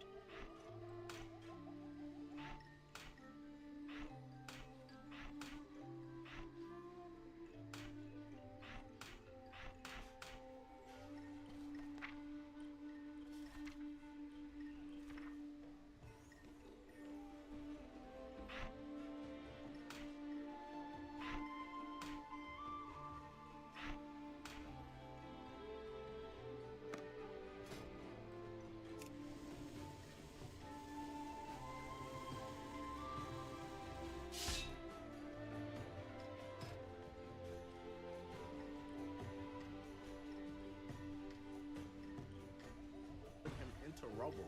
It's not looking good for Gohan. He pulled up looking to save the day, and now he's out here hitting the really marry me instead. So Piccolo and Pan come up with a plan, staging her being choked to piss Gohan off, which we all know is a foolproof plan. Frieza signed his death wish the day he killed Krillin. You don't ever touch a man's cheerleader like that. And it works. Gohan begins to start raging like he'd been playing some Black Ops 2, transforming into Ultimate Gohan, which looks the exact fucking same as regular Gohan to me. I remember everybody in the theater was cheering, and I'm just looking like, what the fuck happened? Gohan starts charging in, and his punch gets caught, hitting him with a right-left kick. As Gamma 1 is tumbling backwards from that barrage of attacks, Gohan from behind bobs him into the ground to eat straight chunks of concrete. And y'all already know how Ultimate Gohan be getting way too cocky sometimes. Straight tortoise in the hair whenever he's in that form. Cause Gamma 1 is raging and Gohan turns his back on bro to leave the fight. Ultimate Gohan be treating his opponents like stepchildren. But Gamma 1 cuts off his path, refusing to be disrespected in such a manner. I'm not sorry like Yamcha. I was built specifically for you. Trash! The weakest Air Droid I've ever had to fight against. Now that right there lets you know for a fact that Gohan ain't ever have to fight Air Droid 19. They really tried to make us intimidated by bro by having him kill Yamcha. Who would have thought someone named Death would bring about such attraction? Respect on my name. Shooting his gun at Gohan, getting that shit smacked away, booming the whole terrain. Dr. Hedo is starting to come to the realization that his creation was gonna be turned into scraps, so he does the only option he has left. Ayo, jump his ass! As Gamma 2 begins sprinting What do and you quick, need? Android 19 and 20, Android 17 and 18, now these two. I guess they all got that built-in Enough of one's back and pulled from birth. Gamma 2 gets hit and turns around to see Piccolo standing behind him, straight mean mugging. I'm sitting there thinking, it's dope you trying to help, bro. But if Gohan's struggling, what is there that you're really about to do? And Piccolo must have heard me, busting out his shirt, showing off his new transformation. I remember when this first dropped, niggas thought it was just different lighting. Bro, basically the same. He ain't do nothing but step back. Gohan can't believe it, but has to lock in. He's already busy, dodging Gamma 1, and they continue to block. So that forces Piccolo into an ISO, but he's 7'5" in dark skin. This is nothing new for him. This is my potential unleashed form. Niggas be 45 talking about my potential got unleashed. Gamma 2, now in the track and field starting position, goes in to get his punch caught and then kneed and then launched into the terrain. It's been a minute since I seen Piccolo step in and just get straight to action like this. Bro been straight Mary Poppins for too long. I know he been fiending like a crackhead to fight for a while now. Hey yo, I got next. Gohan blocks, hits Gamma 1, and Lil bros him into a headlock, and this is so OD because in the middle of having this man in the RKO, he starts conversating with Piccolo, slamming him on his head. Nah, Gohan really violent. Gamma 1 got up looking like these, and it doesn't stop as Gohan kicks him up uppercut into a spinning back kick, sending him away. Gamma 1 said I eat those, charging back in, getting his attack blocked. They begin talking to each other, and the cameraman pans away to see Dragon Ball close to New York. Nobody here for the plot anymore. Piccolo and Gamma 2 are going blow for blow until Piccolo goes flying through a wall. Where the hell he learned this from? Bro been linking with Toph Beifong or something, cause he starts earthbending the rubble. But hey, since DBZ characters are getting out-of-universe powers, we should give Krillin the Great Toad Sage from Naruto's ability to tell the future, so he could at least now know and see his ass beatings are coming, and throws it at Gamma 2, who with the blicky blows him up, dodging all the debris in the process, looking like Neo in this hole from the Matrix. And then he goes to Oh Reliable, the move he'd been using since '87, special Gatling cannon, loading it up, firing it off right at Gamma 2, but ultimately it did not matter because Dr. Hedo already knew this from the scouting report of Piccolo and created a counter, which is this bubble, dispersing the special beam cannon in mad different directions. So if Dr. Hedo had the scouting report for Piccolo, y'all think he had one for everyone else too? Like, what did Yamcha say? Be careful to catch TND from him? Trash nigga disease? Gamma 2 comes through, kicking Piccolo right in the stomach, but Piccolo grabs him and then kicks him, making that boy hit a fadeaway. Dude, this is a horrible gaming experience. I didn't live like this. I don't know, Linus. I don't have time to research upgrades for this thing. Okay, my turn. Flying to Piccolo to then knee him, getting a two-piece off until Piccolo reverses it, kneeing him, and starts flying down. And I'm thinking maybe this is strategic for Piccolo, because he's been doing a really good job so far. He gotta have something up his sleeve. Yo, chill gang, let me get a 5. Is this nigga serious? Bro, his flight reacts. Only person I ever seen doing half times in a one-on-one pickup. Gamma 2 hits him with a right-left uppercut and then grabs Piccolo's legs to start spinning him around. And after he's built up enough momentum, got Piccolo on the brink of blowing up all over himself, he tosses Piccolo into the sky and then spikes him back down. That hit was so intense, Piccolo's entire large intestine, bladder, liver, all that scrambled up like some eggs. So he's free falling down, and it's really looking like it might be over for him. Piccolo being a top tier fighter is off pure reputation at this point. Versus the gangster that makes family movies. But Shenron decides to bless Piccolo with some more power, unlocking his god key as he's falling down. Dr. Hedo seeing another transformation just like, it's a wall! No way! As a giant explosion happens, sending fire everywhere, and there he is. Piccolo is revealed to us, looking straight menacing, ready to call GG. But I'm not gonna lie, this shit is mad anticlimactic, bro, because Gamma 2 peeps him and charges in, unleashing straight haymakers that are having absolutely zero effect on Piccolo whatsoever. Eventually, after him just being there spamming the same left-right over and over again, he lands one last right, looks up at Piccolo, and realizes that he's absolutely cooked. That is unless Krillin comes through to save the day again because he's trying to fuck this android too. As Piccolo cocks his hand back at far, unleashing an insane right got him glitching. So it's looking like raps for the Red Ribbon Army, but the 13 knows that they have Cell Max stored away, so he dips out on Dr. Hedo to go activate him. And I'ma just be honest with y'all, a Cell Max fight is kinda cheeks. I don't wanna cover it. Bro is just giant while everyone's flying around shooting random attacks at him. No type of boxing really. But the very ending is cool, so he can do it. So Piccolo had let Giant to face off against Cell Max and gets his shit too, appearing to be dead, which of course pisses Gohan off to the absolute max. If I was facing the same, I'm playing cute puppy videos, telling them funny jokes, making sure none of Sexy Red music is being played nearby. I'm not trying to piss them off. We see Gohan and it's like he got his shutting down with those red eyes and auras that literally engulfs everyone around him. And you already know, the cameraman gotta do his job to make sure he gets the angles right. As we see Gohan, or maybe I shouldn't just call him Gohan anymore.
Fools! The more blood you spill, the easier it will be for Akumai to rise!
Arise, Akumai, and feed!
You wrecked Rug's catch of legendary...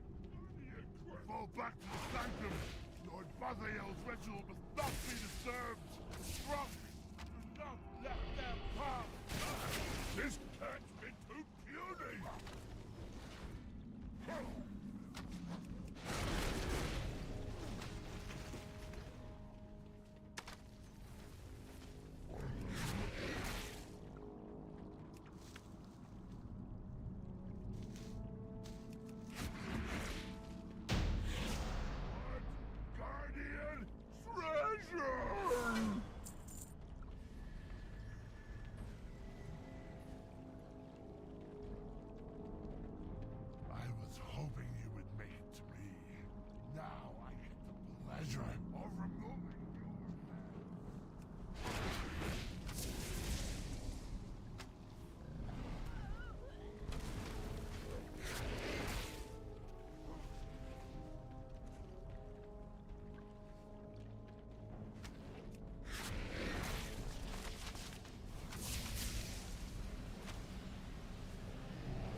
from the depths. You have earned the honor of being the first he devours.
Stay away from the voodoo.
Zug Zug.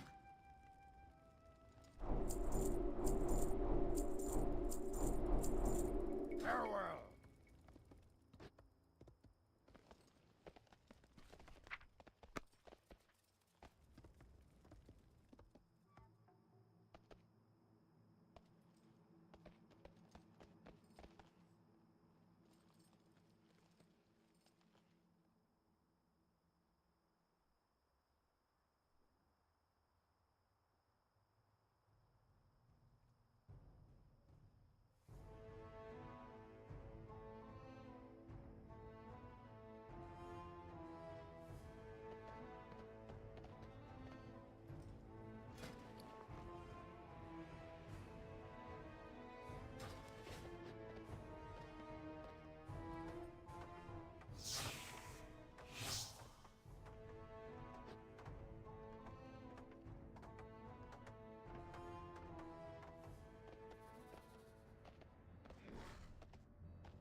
come to see what's new.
Spirits bless you.